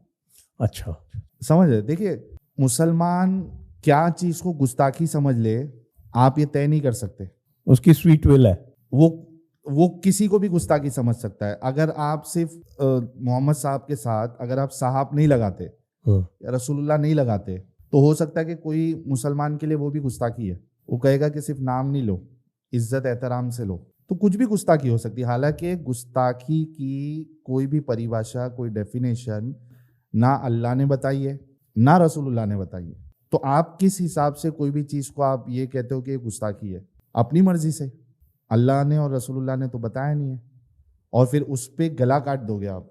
पाकिस्तानी जो बरेलवी मौलवी है, उन्होंने इस चीज़ को बहुत उभारा, मन सब्बा नबीयन फ़क्तुलू, जिसने रसूलुल्लाह की गुस्ताखी की उसको कत्ल कर दो या उसकी गर्दन उड़ा दो। और ये तो ज़ईफ हदीस बताते हैं। हाँ, ये ज़ईफ हदीस में आता और है। ये आपके ये सही सट्टे में है भी नहीं शायद। सियासित्ता में मेरे ख्याल से ये चीज़ें नहीं है। हाँ, लेकिन सियासित्ता में तबरानी की है ये। हाँ, सियासित्ता में ये आपको मिलेगा कि जो इस्लाम छोड़ दे उनको कत्ल कर दो। और बाकायदा हज़रत अली ने जिंदीक या एथियस्ट या मुर्तद जिन्होंने इस्लाम छोड़ा उनको ज़िंदा जलाया। तो इब्ने अब्बास गालिबन वो कहते हैं कि अगर मैं इनकी जगह पे होता तो मैं जलाता नहीं बल्कि उनका कत्ल कर देता, क्योंकि अल्लाह के रसूल ने कहा है कि जिन्होंने अपना दीन बदल दिया, इस्लाम छोड़ दिया, उसको कत्ल कर दो। तो इस्लाम छोड़ने पे कत्ल है तो गुस्ताखी पे क्या होगा?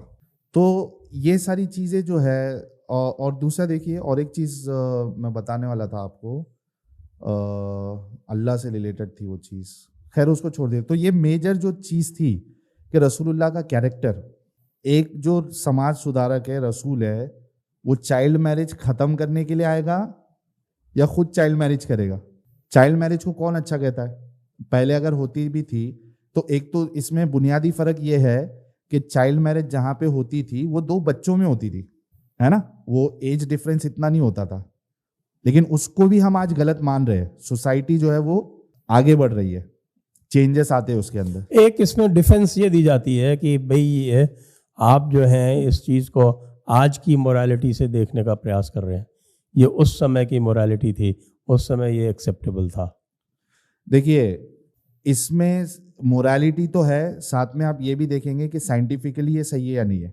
एक 9 साल की बच्ची जो है वो ना फिजिकली एबल हुई है ना मेंटली एबल हुई है कि वो शादी कर सके या सेक्स कर सके या सेक्स के बाद सेफ प्रेगनेंसी और उसके बाद सेफ डिलीवरी। वो तो अभी बच्ची है, उसके पार्ट्स तो अभी अंदर डेवलप भी नहीं हुए, ठीक है। 9 साल तो बहुत कम होता है, तो इस लिहाज से भी गलत है। और इसका सबसे बड़ा जवाब ये है कि ये उस पे फिट होगा जो उस वक्त तक के लिए रहे। जैसे चाइल्ड मैरिज लोग कर रहे थे तो वो कोई नबी नहीं थे, वो रसूल नहीं थे, लेकिन रसूलुल्लाह जो है वो कयामत तक के लिए एग्जाम्पल है ना। तो उनको तो हर वो काम करना चाहिए जो कयामत तक के लिए कोई सवाल ना उठा सके। तो ये बिल्कुल इलॉजिकल आर्ग्यूमेंट है कि उस जमाने की मोरालिटी, रसूलुल्लाह की तो कयामत तक के लिए मोरालिटी है और वो अल्लाह दे रहा है ना मोरालिटी, तो अल्लाह की मोरालिटी तो सेम होनी चाहिए सारे ज़मानों में। तो ये आंसर जो है, ये आर्गुमेंट इधर फिट नहीं बैठता। और क्या आज कोई बच्ची से शादी नहीं कर सकता? एक बूढ़ा इंसान इस्लाम की रूह से कोई बच्ची से शादी कर सकता है या नहीं कर सकता? कर सकता कर सकता है। ये बात ऐसे क्या है कि इस तरह के जो है दूसरे धर्मों में भी इस तरह के उदाहरण या इस तरह की चीज़ें लिखी हुई मिल जाएंगी, लेकिन उसमें ख़ास बात यह है कि उसको कोई अमल करने की बाध्यता नहीं है उनमें। और रिफॉर्मेशन भी तो आए ना, कई सारे रिफॉर्मेशन आए, दूसरे को बाध्यता नहीं है। हाँ, यहाँ तो सुन्नत है, तो ये तो अलग ही लेवल पे चली जाती है। बिल्कुल। और देखो, एज अ सोसाइटी अगर आप दूसरे रिलीजन या फेथ या आइडियोलॉजी की बात करते हो तो वो एज अ सोसाइटी उस चीज से बाहर निकले, ऊपर आए उससे। यहाँ पे ऐसा नहीं है ना, ये तो कयामत तक के लिए अलाउड है। और रसूलुल्लाह की बात या अल्लाह की बात को कोई मौलवी, कोई मुल्ला जो है वो ओवरराइड नहीं कर सकता। कोई ये नहीं कह सकता कि आज की तारीख में आप नहीं कर सकते, उसको ये हक है ही नहीं। तो ये आपका इंक्यूबेशन जो है, ये जो आपकी ये जो डाउट्स आना शुरू हुए और डाउट्स आने के बाद फिर आपने उस पर अपनी तर्कशीलता, रैशनैलिटी लगा के उसका विश्लेषण करना शुरू किया। उसके बाद से और चैनल आरंभ करने तक कितना समय लगा?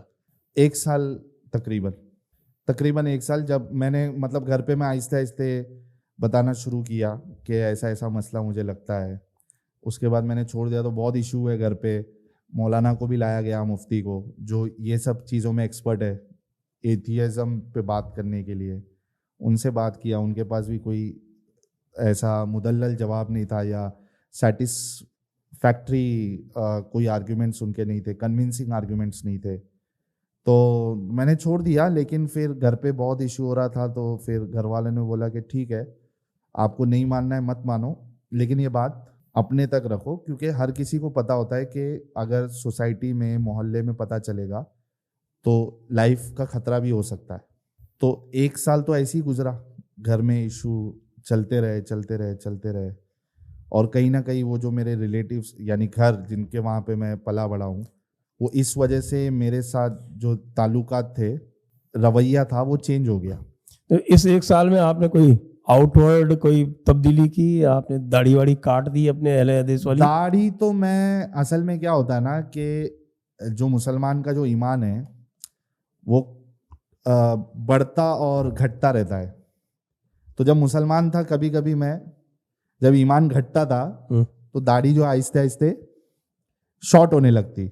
अब आप 1 गो में शॉर्ट नहीं कर सकते हो।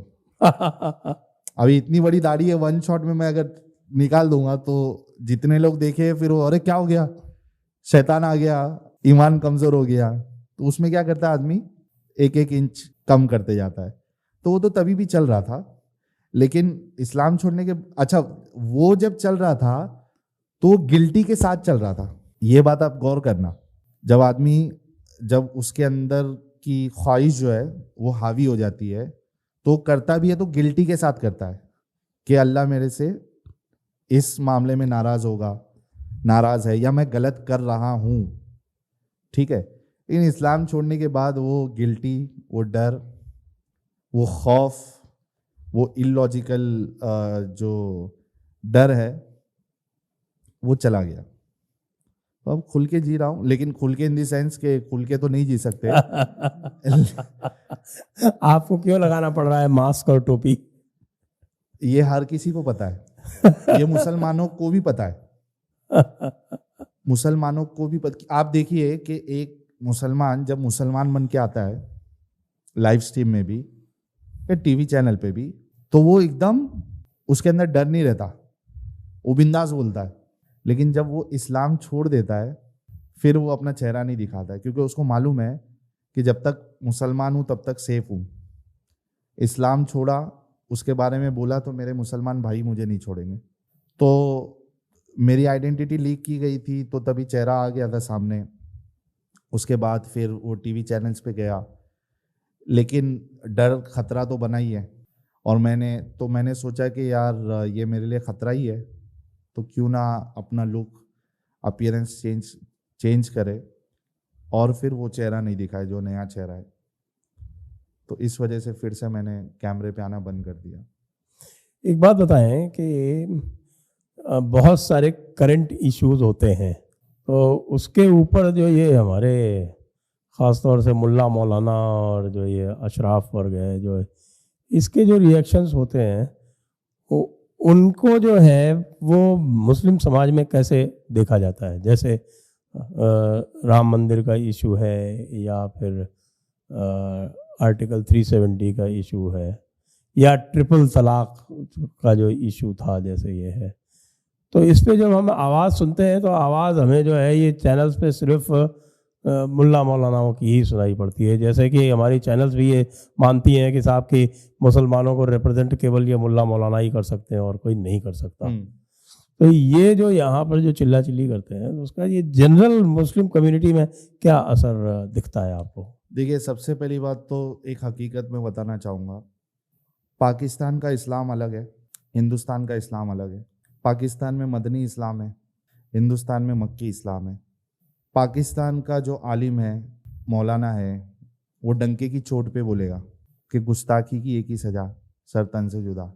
और हमको, पूरी दुनिया को इस्लाम, उस पे इस्लाम का ये होना चाहिए, गलबा होना चाहिए, और इसके लिए हम करेंगे मेहनत, वो खुल के बोलेगा। लेकिन जो इंडियन टीवी चैनल पे या नेशनल न्यूज़ पे जो मौलाना आते हैं वो धोखेबाजी करते हैं। वो आपको सॉफ्ट इस्लाम बताएंगे, वो आपके साथ इस तरीके से चलेंगे कि भाई इस्लाम बहुत अच्छा है। लेकिन जो जनरल आवाम है या दूसरे मौलाना जो टीवी पे नहीं आते, वो कोई भी इनको नहीं मानता। इनकी औकात जैसा वो टीवी वाला मौलाना हाफिज गुलाम सरवर साहब ने एक मेरी जो टीवी डिबेट में कहा था कि मैं टीवी वाला मौलाना हूँ। तो मैं मौलाना हूँ ही नहीं, मैं टीवी वाला मौलाना हूँ। तो जो आम मुसलमान है उनके नज़दीक इन टीवी पे आने वाले मौलाना की रत्ती बराबर भी इज्जत नहीं है। वो इनको मानते ही नहीं। वो कहते कि ये पैसे वाले मौलाना है, इनको पैसा दिया जाता है इस वजह से ही आते हैं, ये रिप्रेजेंट नहीं करते। और यही मौलाना जब अपनी आवाम में होगा तो ये दूसरा बोलेगा।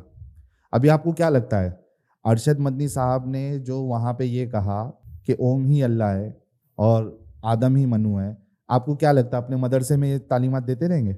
मदरसे में तो हिदाया पढ़ाते हैं। तो वहाँ पे ये नहीं होता, ये सिर्फ एक दिखावा रहता है। मैं हिंदुस्तानी उलमा की बात कर रहा हूँ जो टीवी पे आते हैं मोस्टली।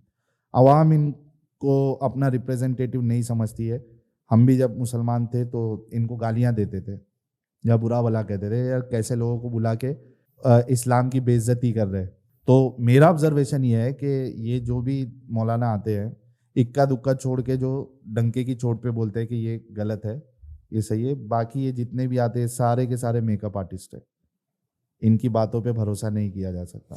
और जो आपके जो मुस्लिम पॉलिटिकल लीडर्स हैं, जैसे मैंने कॉन्टेक्स्ट लिया था आर्टिकल 370 का और राम मंदिर का, तो ये जैसे आपका ओवैसी है वो आके चिल्ला चिल्ला के बोलता है कि हम वहाँ दोबारा मस्जिद बनाएंगे, या आपका जो है बोलता है कि साहब कि हम आर्टिकल 370 जब हमारा राज आएगा तो हम वापस लगाएंगे। तो इस तरह की बातों का आवाम पे कोई असर पड़ता है या कि वो प्रैक्टिकल रहते हाँ, हैं कि ऐसे लोगों को असल में देखिए, पॉलिटिकल जो चीज़ है उसमें मैं इतना, मेरी एक्सपर्टीज़ नहीं है, लेकिन मुझे इतना तो पता है कि जो पॉलिटिकल लीडर होता है उसको आवाम चाहिए, उसको वोट चाहिए।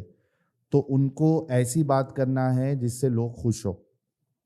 तो जाहिर सी बात है कि एक इंसान डंके की चोट पे आपको बोल रहा है कि भाई मैं यहाँ पे फिर से, अगर उन्होंने बोला है, बोला कि राम मंदिर बनाएंगे तो नहीं, मस्जिद हम यहाँ वापस राम मंदिर के बदले हाँ बाबरी मस्जिद बनाएंगे, जो भी है, अगर उन्होंने कहा है और 370 के बारे में कहा है, तो जो अवाम है उनको तो चाहिए कि कोई ऐसा शेर आए, सद्दाम हुसैन कोई आए ऐसा है ना, तो आए जो हमारी वकालत करे और जो कह रहा है वो करके दिखाए। तो अवाम तो ऐसे लोगों से तो अवाम खुशी होगी ना। अच्छा, ट्रिपल तलाक जो ये खत्म किया, लेकिन इसमें भी एक पॉइंट सिर्फ ऐड कर दूं, अब फिर आप नेक्स्ट उसमें जाना। इसमें भी कई सारे मुसलमान, ग्राउंड रियलिटी की मैं बात बता रहा हूं कि इसमें भी कई सारे जो मुसलमान हैं वो ऐसे नेताओं को समझती है कि ये बीजेपी के ही एजेंट है, प्लान बी है बीजेपी का ये, क्योंकि ये वोट काटने में काम आते हैं कांग्रेस का, समझ रहे।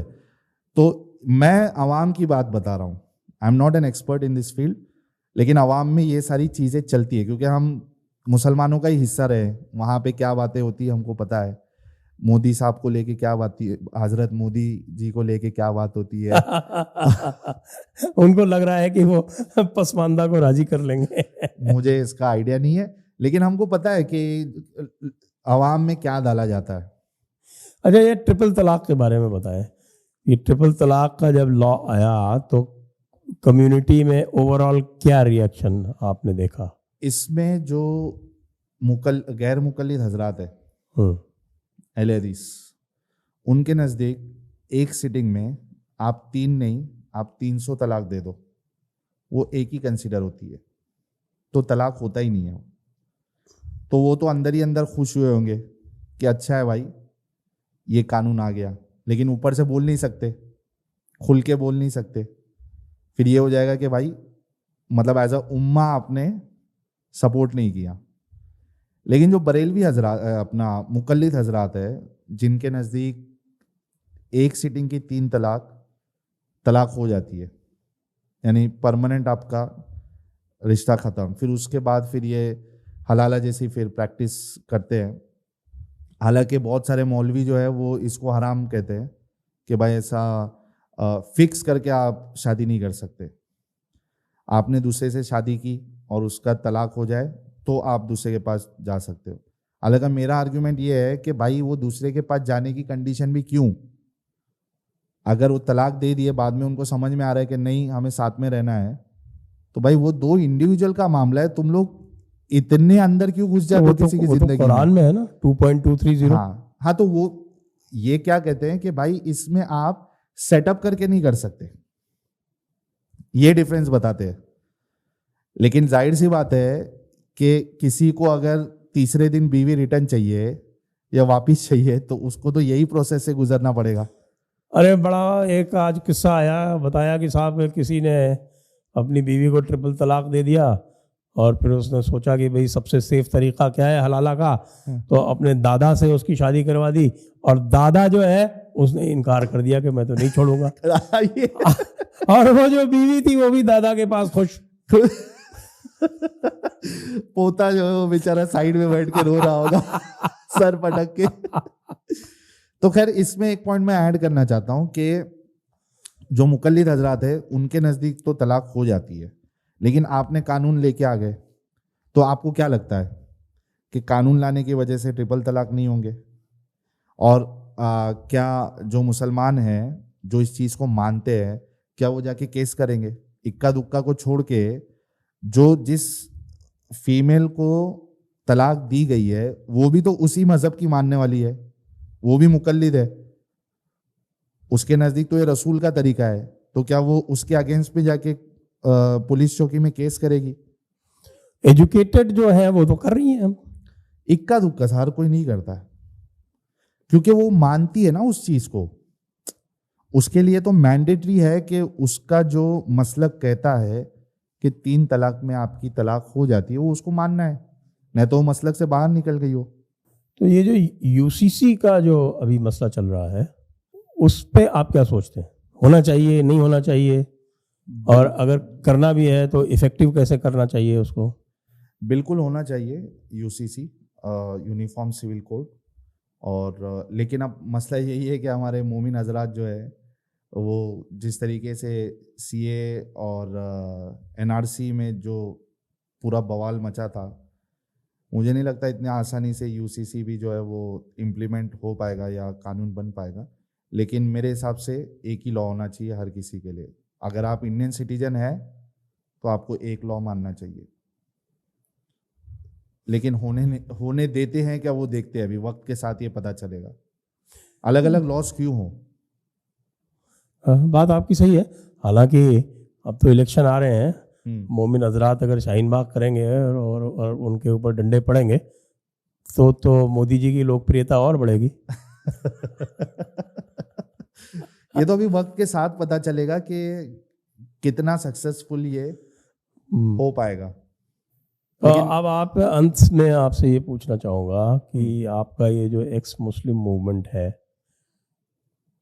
इसका भविष्य आप कैसा देखते हैं? अच्छा, उससे पहले ये यूसीसी की चूंकि बात चल रही थी तो मैं एक मौलवी का उसके ऊपर ये वीडियो देख रहा था। अच्छा, इतना चालाकी करते हैं मोमिन हजरात, वहाँ पे उसको सेक्युलरिज्म याद आया। देखिए हमारे देश की क्या वो अच्छी बात डाइवर्सिटी है। यहाँ पे हिंदू भी है, यहाँ पे मुसलमान भी है, यहाँ पे सिख भी है, यहाँ पे ईसाई भी है, डाइवर्सिटी देखिए। तो इनकी अगर अपने अलग अलग कानून हैं तो किसी को कुछ प्रॉब्लम नहीं होना चाहिए, सबको अपना अपने तरीके पे चलने देना चाहिए। डेमोक्रेसी है, यही हमारे देश की शान है, आन है, बान है। मैं सोचा या मेरा सवाल ये था हजरत से कि जहाँ पे शरिया है वहाँ पे जो दूसरी कम्युनिटी है वो आपसे कहे कि हमको हमारे कानून के हिसाब से चलने दो, हमारे लॉस को आप चलने दो, तभी आप मानेंगे? तभी तो आप ये कहेंगे 2+2 = 4। हमको पता है 2+2 = 4, तो जो 2+2 = 5 कहे हम उसकी क्यों चलने दे? वहां पे 2+2 आपका इस्लाम 2+2 = 4 है, और बाकी जितनी आइडियोलॉजीज है वो सब 2+2 = 5, 6, 7 बता रहे। इस वजह से जाकिर नालायक साहब से ये सवाल किया गया। अब देखिए, ये जहां जाएंगे इनको अपना दीन पे अमल भी करने देना है और प्रोपेगेट भी करने का हक चाहिए इनको, जहां भी जाएंगे। यूएस पकड़ लो, इंडिया पकड़ लो, ये जो इस्लामिक शरिया जिधर है, क्या जो दूसरी आइडियोलॉजी है वो अपना धर्म प्रोपेगेट कर सकती है, अपनी आइडियोलॉजी प्रोपेगेट कर सकती है? तो इस पे जवाब जाकिर नालायक साहब का ये था कि भाई हमको पता है 2+2 = 4 होता है, तो जो 2+2 = 5 बोलेगा हम कैसे उसको बोलने के लिए देंगे? फॉलो करना है दब के फॉलो करो, 2+2 = 5 मानो, लेकिन आप उसको उसकी तबलीग नहीं कर सकते। तो ये यहाँ पे इसको सेक्युलरिज्म याद आ रहा है और अच्छा होना याद आ रहा है, लेकिन तुम क्या इस्लामिक शरीयत में किसी दूसरी आइडियोलॉजी को ये हक दोगे कि आप अपने रिलीजियन के हिसाब से अपने पर्सनल लॉज रख सको? दोगे आप? ये इस तरीके की चालाकी ये लोग करते हैं लोगों को बहकाने के लिए। इस्लाम नहीं बताते कि इस्लाम इसकी इजाज़त नहीं देता। एक बात आपको बताता हूँ, शायद आपको पता नहीं होगी कि भारत में शरीयत जो है पर्सनल लॉ में केवल 1937 में आई है। उसके पहले सारे के सारे जितने भी थे, 2-4% छोड़ दो आप, वो सब हिंदू लॉ मानते थे। हाँ, इतना कि वो जो 1937 शरीयत एक्ट है ना, जिसकी दुहाई दे रहे हैं, और हमारे हजरत ओवैसी भी उसकी दुहाई दे रहे हैं, मदनी भी दुहाई दे रहे हैं, वो सब कि हमारा शरीयत एक्ट है, हमारा शरीयत एक्ट है। आपको एक जानकारी दे दूं, उसमें से एग्रीकल्चरल लैंड जो है वो अलग है। एग्रीकल्चरल लैंड के ऊपर लागू नहीं है वो, और जो प्रॉपर्टी है उसमें 90% लोगों की एग्रीकल्चरल लैंड ही है। ठीक है, उसमें से अडॉप्शन बाहर है, यानी अडॉप्शन कर सकते हैं। अच्छा, विल, वसीयत उसमें से बाहर है, यानी वसीयत कर सकते हैं, जबकि वसीयत भी हराम है। हाँ। और अडॉप्शन भी हराम है। वसीयत का इसमें यह है कि एक सर्टेन परसेंटेज जो है आप चैरिटी में या इसमें दे सकते हैं, वरना जो सिस्टम पूरा बताया गया है वो तो शरीयत का सिस्टम तो अलग ही है ना, वो अलग है, उसके हिसाब से होगा। तो ये चित्त भी मेरी, पट्ट भी मेरी, अंटा मेरे बाप का, ये है। अब चूंकि डिस्कशन शुरू हुआ है तो ये सारी बातें खुल के सामने आ रही। पूरा का पूरा वो जो पर्सनल लॉ है सिर्फ महिलाओं को 2nd grade 3rd grade citizen बनाने का उपाय है और जरिया है। तो अंत में वही मैं आपसे पूछ रहा था कि इसका आप जो एक्स मुस्लिम मूवमेंट है, इसका भविष्य क्या देखते हैं? मैं समझता हूँ कि कई सारे लोग इस्लाम छोड़ेंगे और कई सारे लोगों ने ऑलरेडी छोड़ा हुआ है। अपोस्टेसी रेट आप चेक कर लीजिए, 2017 की अपोस्टेसी रेट जो है अमेरिका में 24% है। तभी सोशल मीडिया का इतना वो नहीं था असर जितना आज है। और फिर इनके मुल्ला मौलवी रोते बैठे हैं पाकिस्तान जैसी जगह पे। फिर ईरान देख लीजिए, 75,000 में से या 77,000 में से 55,000 मस्जिदें बंद हो गई है क्योंकि नमाज पढ़ने वाला ही कोई नहीं उधर। फिर जिस तरीके से उधर एक जो डेथ हुई थी, क्या नाम था उनका, मासी अमीनी या क्या नाम था उसका, तो वो उसके बाद क्या हाल हुआ उधर। तो लोग इस्लाम धड़ल्ले से छोड़ रहे हैं। MBS का एग्जाम्पल आप ले लीजिए, जितना कट्टरता सऊदी में थी, एक एक करके वो सारी की सारी चीज़ें वो ख़त्म करते जा रहे हैं।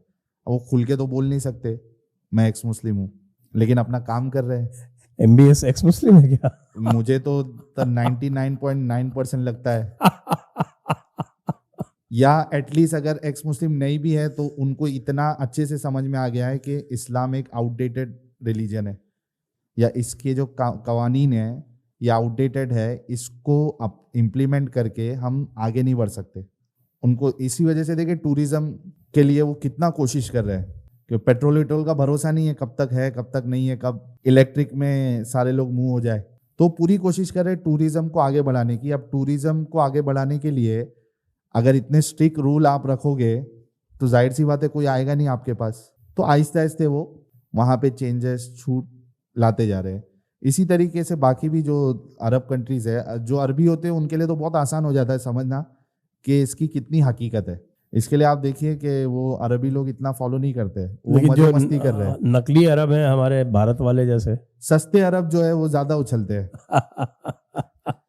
तो वो सस्ते अरब हमारे जो है वो उनके भी समझ में आ जाए, थोड़ा दिमाग लगा दे, जहन थोड़ा चलाना शुरू कर दे, तो आई एम श्योर कि इनके लिए भी आसानी हो जाएगी। तो हिंदुस्तान में भी कई लोगों ने इस्लाम छोड़ दिया है, लेकिन मसला ये है, प्रॉब्लम ये है कि वो खुल के सामने नहीं आ सकते, क्योंकि उनको पता है कि सोशल बॉयकॉट होगा, फैमिली डिसोन कर देगी, और फिर उससे ऊपर की चीज़ है कि लाइफ थ्रेट भी हो सकता है। तो इस वजह से वो सामने नहीं आता है। अभी जब हम चैनल ओपन किए थे, हर स्ट्रीम में लगभग मेरे ख्याल से जितनी भी अभी स्ट्रीम हो रही है, हर स्ट्रीम में 2-3 नए एक्स मुस्लिम्स आते हैं। वो कहते हैं कि भाई हमने छोड़ दिया इस्लाम। पहले आपको देखते थे गाली निकलती थी, फिर कंटिन्यू किया सुनना, फिर वो दिमाग में जो अपंगता थी, क्योंकि दिमागी अपंग हो जाता है आदमी दीन के वजह से, तो दिमागी अपंगता आहिस्ते आहिस्ते सही होने लगी और फाइनली हमने इस्लाम छोड़ दिया। अब अच्छा लग रहा है। तो मैं समझता हूँ कि इस्लाम जो है वो बहुत जल्दी ना के बराबर हो जाएगा, या ऐसा हो जाएगा कि सिर्फ नाम के लिए रह जाएगा। लोग रहेंगे मुसलमान, लेकिन कोई फॉलो नहीं करेगा उसको, बशर्ते कि हमारी गवर्नमेंट थोड़ा सा हम जैसे लोगों को प्रोटेक्शन, सिक्योरिटी और कुछ स्पेशल लॉज बने, क्योंकि ये उभर रही है अभी कम्युनिटी एक्स मुस्लिम्स की। तो कुछ स्पेशल प्रिविलेजेस गवर्नमेंट को लाने चाहिए ताकि और लोग भी सामने आए, क्योंकि हमारा भी हक है ना। क्या हमको खुले में जीने की आज़ादी नहीं है? हम भी चाहते हैं भाई खुल के जीना, हमको भी राइट है। हमारे मुल्ला मौलाना कहते हैं कि आप अपने आप को एक्स मुस्लिम क्यों कहते हैं? जाहिर सी बात है, पहले मुसलमान थे। आप अपने आप को कुछ भी और कह सकते हैं, एथीस्ट कह सकते हैं, मैं एक्स मुस्लिम क्यों कहते हैं? मैं एथियस्ट हूँ ही नहीं, मैं कुछ भी नहीं हूँ। एग्नोस्टिक कह सकते हैं। मैं एग्नोस्टिक भी नहीं हूँ। देखिए, एथियस्ट वो होता है जो गॉड का इनकार करता है, खुदा का इनकार करता है। एग्नोस्टिक ये होता है, वो कहता है कि मुझे नहीं पता। मेरा हिसाब ये है, मैं कहता हूँ मुझे जानने की जरूरत ही नहीं है क्या नहीं है। तो मेरा समझिए कि एक अलग हिसाब है। तो चूंकि मैं जुड़ा हुआ था, अब नहीं हूँ उस चीज में। और आपको इतनी चिढ़ क्यों मची है, घबराहट क्यों हो रही है कि पोल खुल जाएगी कि लोग इस्लाम? देखो क्या होता था संजय जी, कि आपने कभी देखा एक 3-4 साल पहले कोई भी मौलवी को एक्स मुस्लिम पे बात करते हुए या बयानात में कभी एक्स मुस्लिम कभी सुना था? मुर्तद करके कभी किसी भी बयान में पहले के, ये 3-4 साल पहले के, कभी भी सुना आपने? क्यों नहीं सुना? क्योंकि मुसलमानों का ये बिलीफ है या ये थिंकिंग है कि एक मुसलमान कभी इस्लाम छोड़ ही नहीं सकता। लेकिन आज इनको अपने जुमा के खुतबे में बताना पड़ रहा है, ये अपने बच्चों को एक्स मुस्लिम चैनल से बचाएं, मोबाइल ना दें। मुमरा की मस्जिद के बाहर जुमा को बाकायदा वो पोस्टर लेके बांटा गया और बताया गया, अपने बच्चों को बचाएं, मोबाइल देने से बचाएं, इनके ईमान खत्म हो रहे हैं। बाकायदा सेमिनार करना पड़ रहा है, एक्स मुस्लिम से बचो, अपने बच्चों को बचाओ वरना ये मुर्तद हो जाएंगे। क्यों आज करना पड़ रहा है? क्योंकि पोल खुल रही है। इस वजह से इनको चिढ़ है कि कुछ भी नाम रख लो, एथियस्ट रख लो, हिंदू बन जाओ, एक्स मुस्लिम मत रखना, क्योंकि पोल खुल जाएगी, लोगों को पता चलेगा कि भाई ये पहले मुसलमान था और छोड़ा। मतलब छोड़ने वाले लोग भी है। मतलब अगर कोई छोड़ना चाहता है तो वो ये नहीं समझे कि मैं अकेला हूं, मेरे जैसे और भी लोग हैं। तो इस बात की इनको सबसे ज्यादा चिढ़ और डर है कि हमारी आवाम को ये चीज पता नहीं चले कि कोई एक्स मुस्लिम भी होता है। वरना सोचिए ना क्या प्रॉब्लम है इनको। करेक्ट। तो आपका बहुत बहुत धन्यवाद, बहुत शुक्रिया साहिल जी। बहुत अच्छी चर्चा रही और बहुत सारे जो इश्यूज थे, जो मुद्दे थे, जो विषय थे, उनको आपने स्पष्ट किया, इसलिए भी आपका बहुत बहुत धन्यवाद।